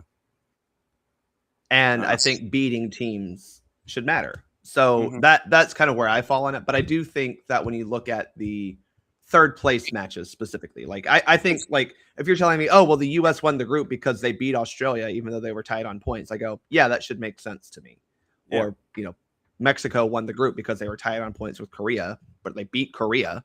To me, that makes sense, right? Yeah, but I do see your argument about when it comes to third place because that is tougher, especially if it's, again, like you said, someone getting eliminated. But again, I don't know. I think winning should matter. I think beating teams in your group should matter. That's kind of where I stand on it. But I can see that it does make the last match day potentially a little uninteresting because you're looking at the USA playing an eliminated Turkey team, right? Yeah. While, yes, Australia and Paraguay now matters, right? The fact that the USA Turkey match doesn't have anything to do with any results in the table is a little unfortunate. Now, as a US fan, I'll take it. Yes, absolutely. That's what I figured. It's like when people ask me, "Are you mad? Are you upset that Arsenal won the league without having to play a game?" No. I like winning. I like having things wrapped up and taking care of business, and other people not doing that. So I'll take taking care of business. Yeah. So here under the current scenario, here's how we know who the 8 in theory would be. So if we go past 8, or sorry, we 8. It's 4 groups. No, you go through. You know who the 24 are. You know who 12 times 2. You know who those first 2 are in theory right now. So the BBC hold on. Yeah. Okay. Yes. So let me get my toes out here, John. Yeah, well, literally take your shoes off. So here's the deal. BBC has a live table, and they're doing the math, and this is our reference point for this stuff. So here's how right now third place rankings are for the 12 teams currently not in. So as it would stand right now, Sweden, Scotland, Paraguay, they would be in, and right now it's easy because it's points. You have 3 teams at 3 points. Yeah. Then you go to head-to-head, and then it's win, lose, draw, and then goal difference and goals scored. Sweden, on the fact that they have scored 6 goals, and Scotland having only scored once, thank you, Steve Clark, Sweden would be ahead of Scotland in Category 2 by 5. So the goal difference at +5 means that Sweden would be, your first, Scotland your second, Paraguay would be your third, because with an even record, then you're looking at -2 in goal difference. That puts Paraguay third. Cabo Verde would be your number 4. They would be ahead of Belgium, who would be your number 5. And that once again goes to goal difference because there was no head-to-head. Then Portugal, Czech Republic, Ecuador, Bosnia-Herzegovina, they are right now all at 1 point. And then you have no wins for any of them. All of them have draws. Some of them have played 2. Portugal hasn't played their second match yet. Then you get into goals and goal difference. Portugal, Czech Republic, Ecuador, and then Bosnia-Herzegovina is out on goal difference as team number 9 as your third place team. So that's what we're looking at. Yeah. That's where we're at right now. So that's where the thing is that it's only determining who is in third. But once you get to the third place teams, you are looking at the normal things like goal differential, goal scored, goals conceded. So again, I understand why people are not liking the change, and this is just another change that FIFA has added to this tournament. So obviously it's somehow the US's fault. But I don't know. Again, I think winning should matter, and so then that's just where elevate it in your tiebreaker scenarios, but because it seems like elevate it in your tiebreaker scenarios, but make sure that it's in that, if you've got the head-to-head, then okay, cool, then you're ahead of that in there. But then don't confuse the rest of it and blow up the rest, and you have to sit there and try and figure out all the other things. So, yes, I'm an old FUD, and that's how things are for me. All right, so taping schedule. Not me. Shoot. I mean, look, this week I turned 704. So I know of which I talk about. I can be self-deprecating and stare into a mirror or a lens at any time. Makeup or no, sir, I can be self-deprecating and know that I'm the oldest person in the room. So taping schedule this week for the POD is what, sir? We're going to hopefully record probably tomorrow, because I have I have to record a podcast with another podcast tonight. I think I'm doing it with another member of this here SDH network this evening. I think we're going to be featured on the same episode. I'm not entirely sure how they're going to do it, but I think I'll be talking with the voice. Well, maybe not the brain of Atlanta Items. I don't know how we're distinguishing Mike and Jason, but I'll be doing that tonight, and then probably Tuesday we'll be recording soccer poet laureate. Now that we know we won the group. Yes, the soccer poet laureate for Godfather, the Godfather, Jason Longshore. Yes, or as Kevin called him. So I'll just call her. So lots of things going on. I actually turned down an interview request yesterday because I was like, I don't want to do that. I'm tired. My voice is still recovering, obviously. Sorry, I screamed my lung out. Then they played Country Roads at the end, and that didn't help me save my voice. No, so we'll record Tuesday. So yeah, I was wondering what you thought about that, and the fact that now I have thoughts, John. John Denver is a unifier of fans all throughout this entire tournament. Yeah. I mean, shoot, Yeah. they're playing him during the hydration breaks, and yesterday, the fact that in the hydration break yesterday, they laid out. They actually laid John Denver out, and the fans for the Spain-Saudi Arabia match finished the verse on their own a cappella and hit notes. John Denver, the great unifier of everything beautiful game. Who had that on the bingo card? Now all you got to do is have the mashup with Darius Rucker and Shabuzi, and you've really got something there. Yep, let's do that. It exists. I'll email it to you. This is. I just also want to say, John, I think having done now 2 match days in Atlanta, I don't know. I wasn't there for I did not work the match on Thursday because I was in Seattle. Yeah. But I saw what the South African coach said about the stadium not being a football stadium. we ran that, brother. We got that on tape, and I laid into it for 15 minutes. I would just like to ask him if his team is playing football or not, because I think that's yet to be determined. But what do I know? Our stadium rocks. Sorry that you got air conditioning. Our bad. Sorry that you had 70,000 people, about 70,000 people in there who were loud and raucous for all 3 games we've hosted so far. Sorry you can go to the bathroom in lots of bathrooms that are all clean, by the way. I don't know what he wants. Sorry the locker room had LED lights. I don't understand. This is what I'm getting. I'm taking a lot of time. I don't care. Whatever. It's a Monday.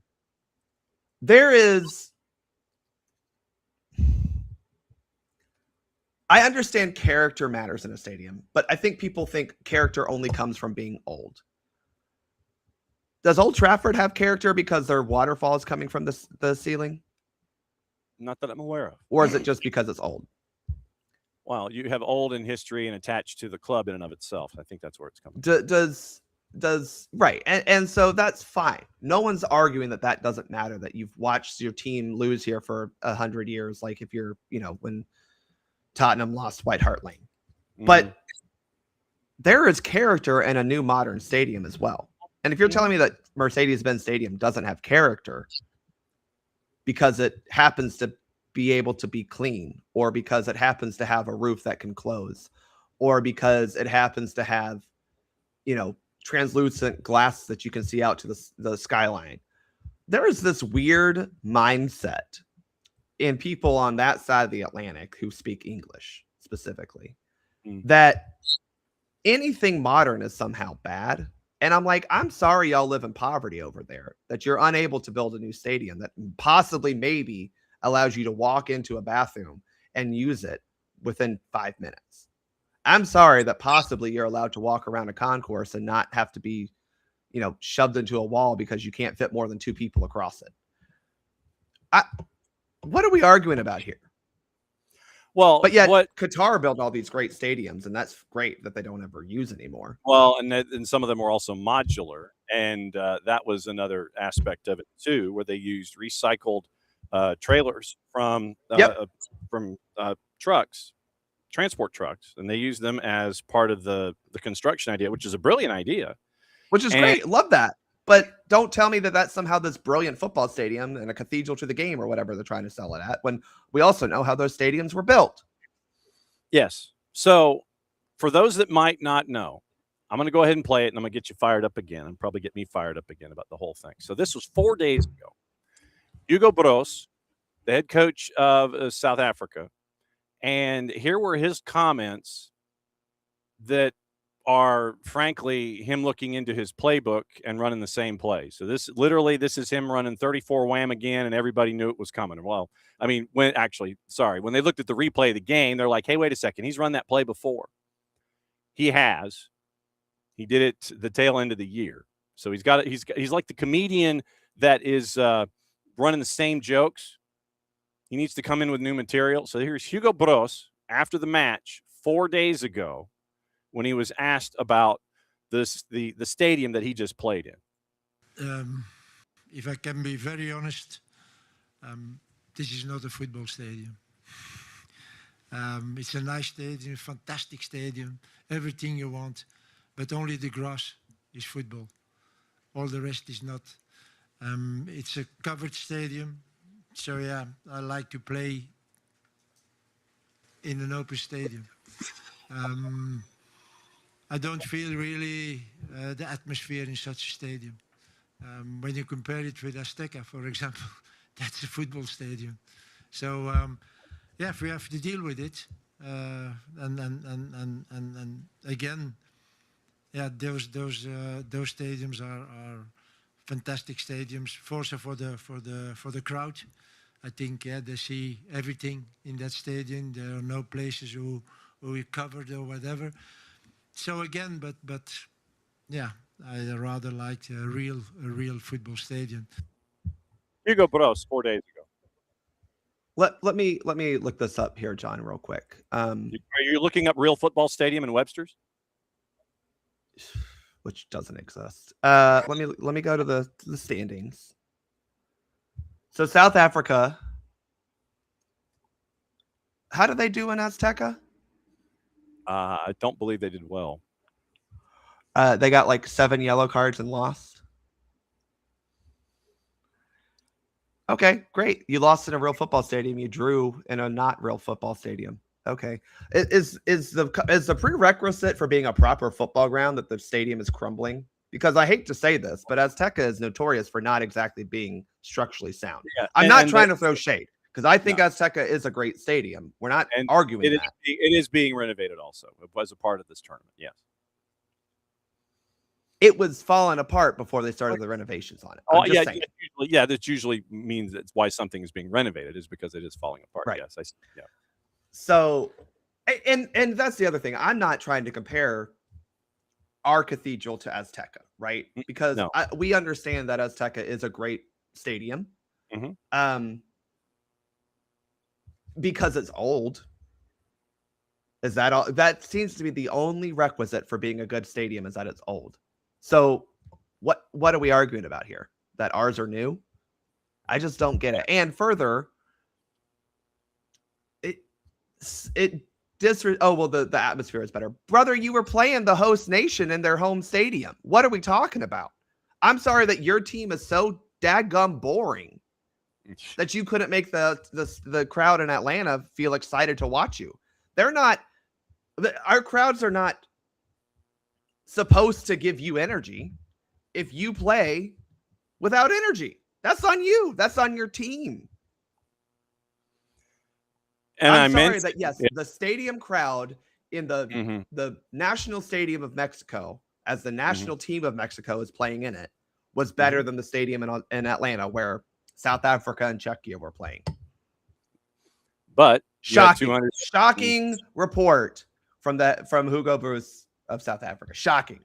You had 219 or was it 223,000 people for 3 matches so far at Atlanta Stadium. But what I mentioned where he's done this before, he loses in AFCON December 28th from the Associated Press in Morocco. So he's in AFCON and he gets bounced. So he said there was a lack of enthusiasm for AFCON back on December 28th. In the Ivory Coast and Gabon. In 2017, he led Cameroon to the title in Gabon in 2017. South Africa, 3rd place in the 2023 edition in the Ivory Coast. Bros said after getting bounced this time out late December, in the Ivory Coast and in Gabon, every second of the tournament, you felt that you were in a tournament. The people were, when we went with the bus to train, the people were waving and they were with flags, and here you see nothing. So I don't know. But yeah, there is no vibe. There is no typical AFCON vibe. I don't feel it here. It is a playbook that he has run before. So Hugo Bros needs new material. And he also needs to understand, sir. And when I went off on it, I wanted him to come back. I wanted him to come back, not when he's coaching, not when he's, not when something's on the line. Come back here later for another environment. And not attached to the World Cup or the men's national team or anything like that. Come here and experience the tailgating. Come here and experience the walks that go into the building. Come here and experience the care. Who does Georgia Tech play there this year? It's not us. Tennessee? It might be one of those crossovers. Yeah. Yeah. Come back for that game and tell me that that's not an amazing atmosphere. Oh, but it's American football. It's different. I can see. I know that doesn't matter. Ugh. So I basically bless your heart. My steak too buttery. My whatever. What's my whatever that my steak too juicy. My bread too buttery. Like, what are we talking about here, dude? Sorry that it's a comfortable environment for you. And I mean, obviously, he wants to walk uphill in the snow both ways and play outdoors in mud pits and that kind of stuff. And look, if that's your prerogative, we have thunderstorms in Atlanta on Thursday. We did, yeah, we did. Mm-hmm. Okay, imagine for a second. Yeah, we don't have this fantastic state-of-the-art stadium. There you go. That way, and they have a lightning delay because as Europeans and people not I'm lumping him with Europeans because it's got a freaking Dutch last name. Sorry, but anyway, I don't know if he's Dutch or South African. I don't care. Anyway, imagine if we had to go through a lightning delay, what his responses would have been. Somehow blaming that for his team not being able to play good soccer. But no, we have a thing that allows us to play through that. Oh, he's Belgian. Yeah. Even better. Belgian by birth. Yeah. Well, and today, as I have my eyes on the Big 55 over here, your night game in the Meadowlands might be in that category. Right. I mean, because that's the thing is when they ask why do we have these domed stadiums, there are a lot of reasons, but there is a weather reason. One is hot as hail. Mm-hmm. I don't think that counts as a bleep because of the way I said it. But Hayell. Yes. Hayell. Hail. You also have actual weather, like you have weather problems of why you need a enclosed stadium in Dallas, in Houston, in Atlanta, in Nashville, as we've seen recently. Mm-hmm. I think Jacksonville is putting a dome on their stadium. If I'm not, they're Shad Khan is renovating the Gator Bowl, and it's going to be covered to a I'm just saying there's a reason why we actually do have these, and going from while we loved Bobby Dodd, did not love having to wait out in parking lots for multiple hours as thunderstorms rolled through. Oh boy, just saying. Mm-hmm. So I'm losing my patience with these people who everything is a complaint because we in America have the audacity to build new things. Try to make things comfortable. How dare we? How dare we? Yes. Yes. How dare we move along? And I apologize for that tangent, but yeah, when that quote came out, I spent my opening kickoff on that entire thing and apologized for going 15 to 20 minutes just wanting Hugo Broos to come back in a different form on a different day. So, but it's just been this narrative from certain people. And granted, I understand that Twitter is not real life, but there's been a lot of people decrying that. And I'm like, why are you mad that we build good, proper, and I'm using that word, good, proper sports facilities that actually make the teams there? Sorry that our visiting locker room isn't the size of a, studio apartment. Like, what do we like? If actually that would be nice, the size of a bathroom in a studio apartment. What? Why are we mad that we have the audacity to have good catering facilities in these stadiums? Mm-hmm. I mean, and yes, David, Nashville's is domed. Yeah. The new Nissan is going to be domed. Yes. Yeah. So they need it domed so that when Auburn plays up there in the Music Bowl, it won't be so cold. Well, we ain't going, so it don't matter. We've already. What are you talking about? You can make the Music City Bowl. That's attainable for Auburn University. But but the boss is like, we've already been to that state. We've already been to that city to see that bowl game. It's a new stadium. It's a new stadium, though, John. It's a new stadium. Well, that might be why the boss might want to go, but that's about it. Sorry that I'm monopolizing. Can I give you a little bit of? I want to give you a little bit of Bart lore. Sorry, I'm talking a lot today. Bart lore. Hashtag Bart that was my first ever bowl game. Bowl game. Was Music City Bowl back in 2001. West Virginia played Ole Miss, and we beat them. You know who the quarterback was for Ole Miss? Let's see. So he won a couple Chad, Super Bowls. I'll help you out there. I was going to say Chad Kelly. But nope, it was Eli Manning. Oh, we beat him. Okay, well, there you go. Yeah. You beat Eli, yeah. And was that hashtag Bart lore for your day? Yeah, that was the last game Don Nehlen coached WVU. So wow. Okay, so new episode for the POD later this week, coming out sometime, probably Wednesday or Thursday. Yeah, just in time for the new match. So as always, my friend, glad you came back. Rest your voice. Traditional medicinals throat coat tea is what I invented. Lots of cough drops after the game and on the plane, but at some point it's just I screamed too hard. I'm not even going to apologize for it, John. No. Let's see. So largest South Africa. So I'm going to go look this up for David. Well, they still have Soccer City Stadium, which they used for the 2010 World Cup, which is dilapidated now, by the way. Yeah, South Africa stadium capacities. So let me go here. 90,000. Yeah, so list of stadiums in South Africa with more than 5,000. Yeah, so soccer stadium, Kaizer Chiefs 94.7, Ellis Park 62.5, Odie at 60, Mabato at 60, Cape Town at 58.3, Moses Mabhida at 54, Kings Park at 52, Newlands in Cape Town 51.9, Loftus Versfeld 51.7. So they've got 9 that are north of 50,000. So yeah. Yeah, so I mean, it's how full do they get is another question entirely. Yes, that is the other element in all of this. All right, so I'm gonna let everybody know what's going on today, and I will catch up with you soon. Thanks for helping me. Bye, y'all. All right, there goes Bart. Bart's out. So that's Bart Keeler, Soccer for US POD. And like I said, I apologize for going off on that tangent, but that's how things kind of get sometimes around here. Okay, let me get you into today. Because we did have post from Darren Baisley after New Zealand, and he obviously was not happy about what was going on there. So today, Graham Arnold in Iraq taking on France, and that one once again is at 5:00 in the afternoon, and that one is at, where is it? Not 25th. We're way down on the list. So France in Iraq is at the link. So keep an eye on that one because of the weather. Like I said, I'm keeping an eye on the Big 55 myself.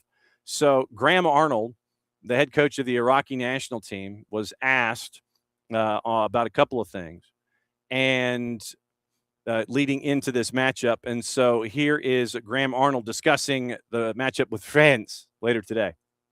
No, the mood is great and the energy is high. That's the most important thing because, it's a great occasion for Iraq to be able to play against France. And, these Iraqi boys, they've probably never played against this caliber of players before, so it's a great opportunity for them to show who they are and what they can do. So the energy's, the atmosphere is fantastic. Graham Arnold, as they get ready as a big underdog, once again, they are plus 3,300, draws a plus 1,200. France at the link is a minus 1111. Argentina and Austria, once again, that one is at 1:00. And that one is in Dallas at Jerry World. Jerry World, or Dallas Stadium. It's at Jerry World. 1:00, Argentina, Austria. 5:00, France and Iraq at the link.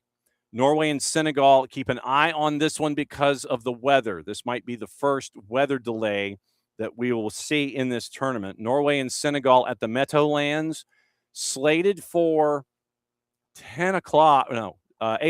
Yeah, 8:00. So 8:00 prime time, Norway and Senegal tonight. Keep an eye on the weather. Norway a plus 120, draws a plus 250. Senegal is a plus 235. And Jordan and Algeria, late night, 11:00 kick. That one is at Levi's, and that one, once again, San Francisco Bay Area Stadium. We know it as Levi's. Just look at the wrapped logos.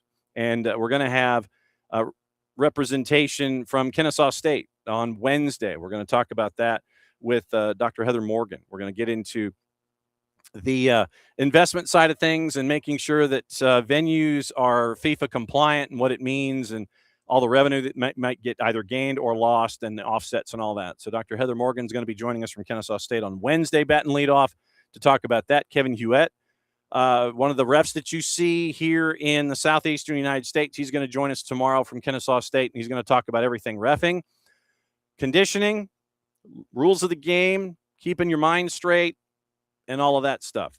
And Kevin's going to bat lead off with us tomorrow. And then we're also going to have the curator for the Civil Rights Museum, the National Civil Rights Museum. He's going to be joining us, and that is going to be at 10:30. And if you haven't had the chance, if you didn't know the exhibit was up and running, soccer and the human rights exhibit at the museum next to the World of Coke downtown, it's up and running. It's gorgeous. Go.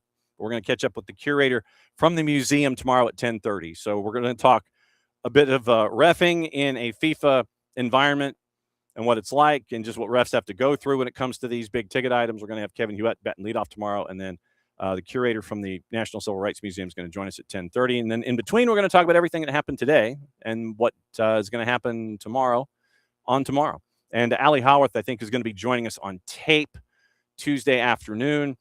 And we're going to break down everything Cabo Verde with Ali, who's on this side of the Atlantic and is pursuing everything up in the Northeast. So we'll catch up with Ali tomorrow on tape, and you'll have that on the show on Wednesday. So those are your 4 matchups today. Also on the board is your AST Rewind. Once again, we'll go over AST's schedule for you. And Jason is up and running, and he is mondo mucho busy. And so tonight, 10 o'clock, 92.9 The Game, Odyssey app, 92.9 YouTube channel, stoppage time to follow. Going to have everything going on. So the three-dimensional experience starts at 10 o'clock tonight, and I think that's going to be the time for most of the ASTs for this week. Here's your AST Rewind to get you ready for tonight, where Jason is talking about things that make him smile, and here's one of those items. Number 2 on the headlines, Spain and their quality today. I mean, the goals from Oyarzabal, the opening goal from Yamal, seeing so many Lamine Yamal jerseys. I mean, this is a kid who's 18 as Egypt tried to add another goal, but it got blocked, and that could come back to hurt them when you talk about goal difference. Lamine Yamal's 18 years old. He turns 19 soon. This is absolutely anecdotal guess. I think about 2/3 to 3/4 of the Spain jerseys I saw, which was a lot of them in Atlanta over the last 2 Spain matches, were Lamine Yamal jerseys. So for somebody to be that young, to be a face of American Eagle, which had never had a soccer player be a featured promoter for them, and he is now. It's wild. And so, like, you could just feel the buzz whenever he touched the ball early in the game. Like, he's got that. But there were so many other things that made Spain so good today. This is a Spain team that what we saw today looked like a team that can make a run. Now, Saudi Arabia is not the level of talent as in Uruguay in Game 3. And it's not a France, Argentina, England. It's not any of those. So you're going to have to keep raising the level. But Spain looked like the team that we thought they would be coming in. That was good to see. And number 3 on things that make me smile, I think what we've seen around these games in Atlanta and the FIFA Fan Festival reports tonight say that they have had over 250,000 people at the FIFA Fan Festival since it opened on the first day of the tournament. That's amazing. The spectacle around the stadium, the spectacle around South Downtown, around Centennial Yards, the fan marches, the fans from all over the world who I think have come to our city, enjoyed it, and will come back. It's what the Olympics did for this city. It's what this World Cup can do. It's what happens on Wednesday when Morocco and Haiti come to play. There's a lot of storylines there. We'll be talking about them all week long. Then Uzbekistan and DR Congo to close out the group stage games, which I think that one will be an elimination game. So 2 big games coming up with a lot of cool storylines. We'll be talking about it all week. 10 o'clock tomorrow night, 10 o'clock Tuesday, Wednesday, and then Thursday, we'll have a special 2-hour, 8 to 10 U.S. men's national team pregame show. Thanks for hanging out with me on a Sunday. And there you go. That is AST. And that's your AST Rewind. So 10 o'clock most of the evenings this week. And so that is your suggested listening for your night side and catching up with everything. This is kind of like your kickoff to everything World Cup, and Jason is the review. So we're the preview. We're like the review preview, and Jason is the review preview. But we're like 12 hours apart. So you start your day here, you finish your day over there, 92.9 The Game Odyssey app and the 92.9 YouTube channel as well.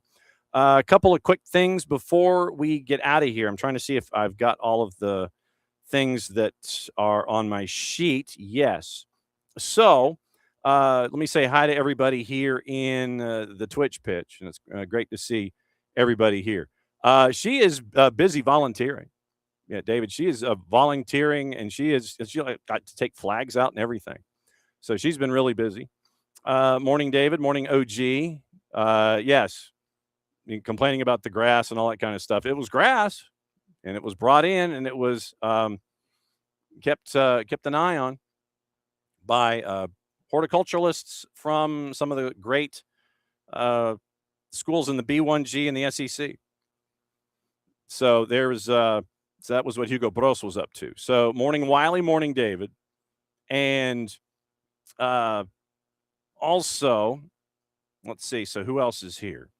Let's see. So there's Wiley, there's David, there's the OG, and morning, Lokeville. And thank you for letting me know that my microphone, because I was doing the Twos game last night.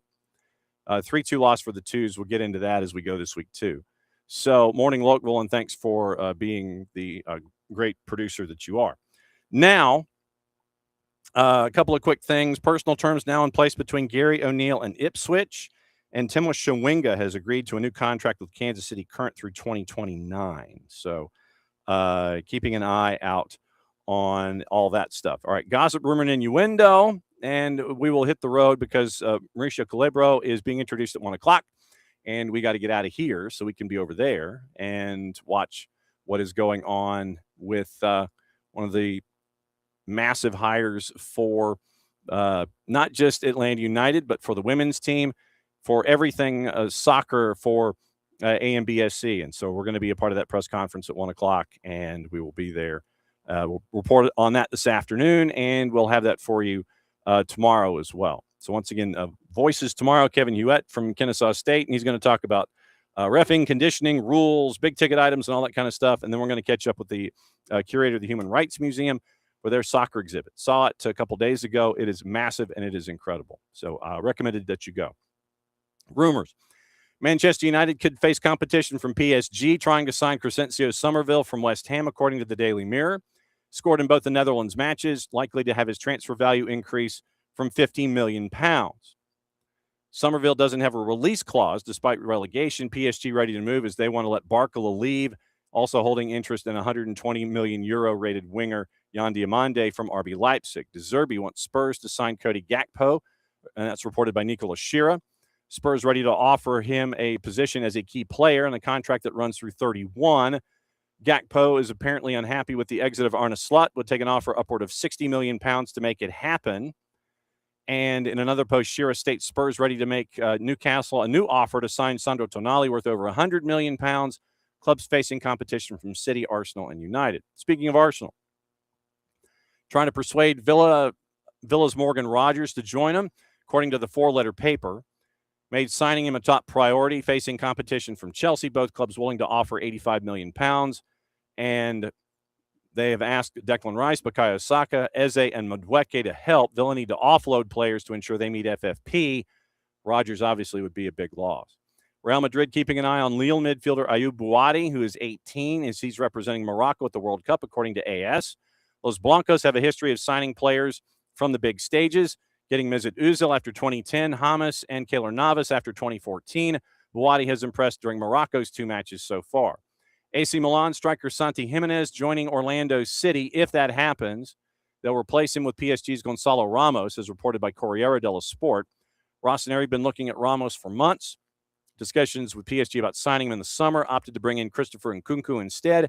In addition to Jimenez, Orlando once again looking at Gignac, having already landed Griezmann. Barca could let Rafinha go to Saudi Arabia so they could permanently sign Marcus Rashford. That's from TalkSport. Spurs midfielder Lucas Bergvall has made the club aware he wants to get out. That's from The Athletic. Fabrizio Romano, Internazionale have had a verbal offer worth €25 million to sign. Curtis Jones turned down. Deal is not progressing. Mundo Deportivo, Julian Alvarez, Atleti, can make a statement to help ensure his move to make Barcelona happen. Corriere dello Sport, Internazionale looking to sign Nico Paz from Como despite Real Madrid, who've got a €9 million clause to re-sign him, providing competition. Team talk, Manchester United have no interest in parting ways with Benjamin Sesko despite Barca and Atleti. Gazzetta, Napoli looking with Juve in their interest to sign Atleti striker Alexander Sorloth. Gazzetta, Juve want to build a new core around Emi Martinez, Kim Min-jae, and Tariq Muharremovic. Besiktas, according to Gazzetta, willing to offer Dusan Vlahovic a €5 million signing bonus in their attempt to sign him when his contract ends in the summer. AS, Atleti are in talks with Racing Santander defender Jorge Salinas, who also has interest from Barcelona. Como want to sign Trevor Chalobah from Chelsea, but the clubs have different valuations on the transfer. That's from Fabrizio Romano. Brighton have shown they are serious about completing a move for Spurs center back Luka Vuskovic, who could move for €50 million. Corriere dello Sport there. Nicola Shira. Bologna have shown interest in Ipswich Town winger Jaden Philogene. Team talk, Leeds have made a £20 million offer to land Southampton's Shea Charles. Nicola Shira, Atalanta, ready to submit their first offer to sign Forest fullback Nicolo Savona. Now, what to watch, where to watch it, how to watch it, brought to us by our friends at Fanatis, fntz.co/soccer down here. That link helps us out, you out, and them out. You get all the things, and you get access to your streaming services with them. You get to add a lot of the South American A and B divisions. You get BN, you get all the BNs, which means you get ties to Tigo Sports. You get ties to CATV. You get Middle East and North Africa. You get AFCON. You get CAF. You get Champions League. You get qualifiers. U17s were 2 weeks ago, I believe, on the network. You get Libertadores and Sudamericana. That's from BN. You get TVV out of Venezuela unless you have cable here locally, and there's a package that you can get that already has it on there. You can get CDO2 from Chile, Liga 1 Max Pro out of Peru, TEC out of Argentina. All of that in one place at Fanatis, fntz.co/soccer down here. So today, 4 World Cup matches. Big FOX has the first 3. FS1 has late night Jordan and Algeria. Telemundo has all 4, 1, 5, 8, and 11. Universo has the 1 o'clock. Fox ONE has all 4. And that is the rundown for today. Once again, Argentina, Austria, France and Iraq, Norway and Senegal, Jordan and Algeria.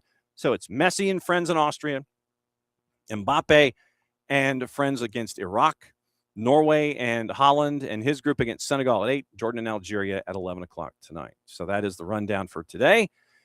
We're back at it another week here of SDH AM, and it's been fun to cover the tournament so far. We're going to go to a press conference involving AMBSC and Atlanta Soccer. We'll have reports on that coming up for you all day today and tomorrow.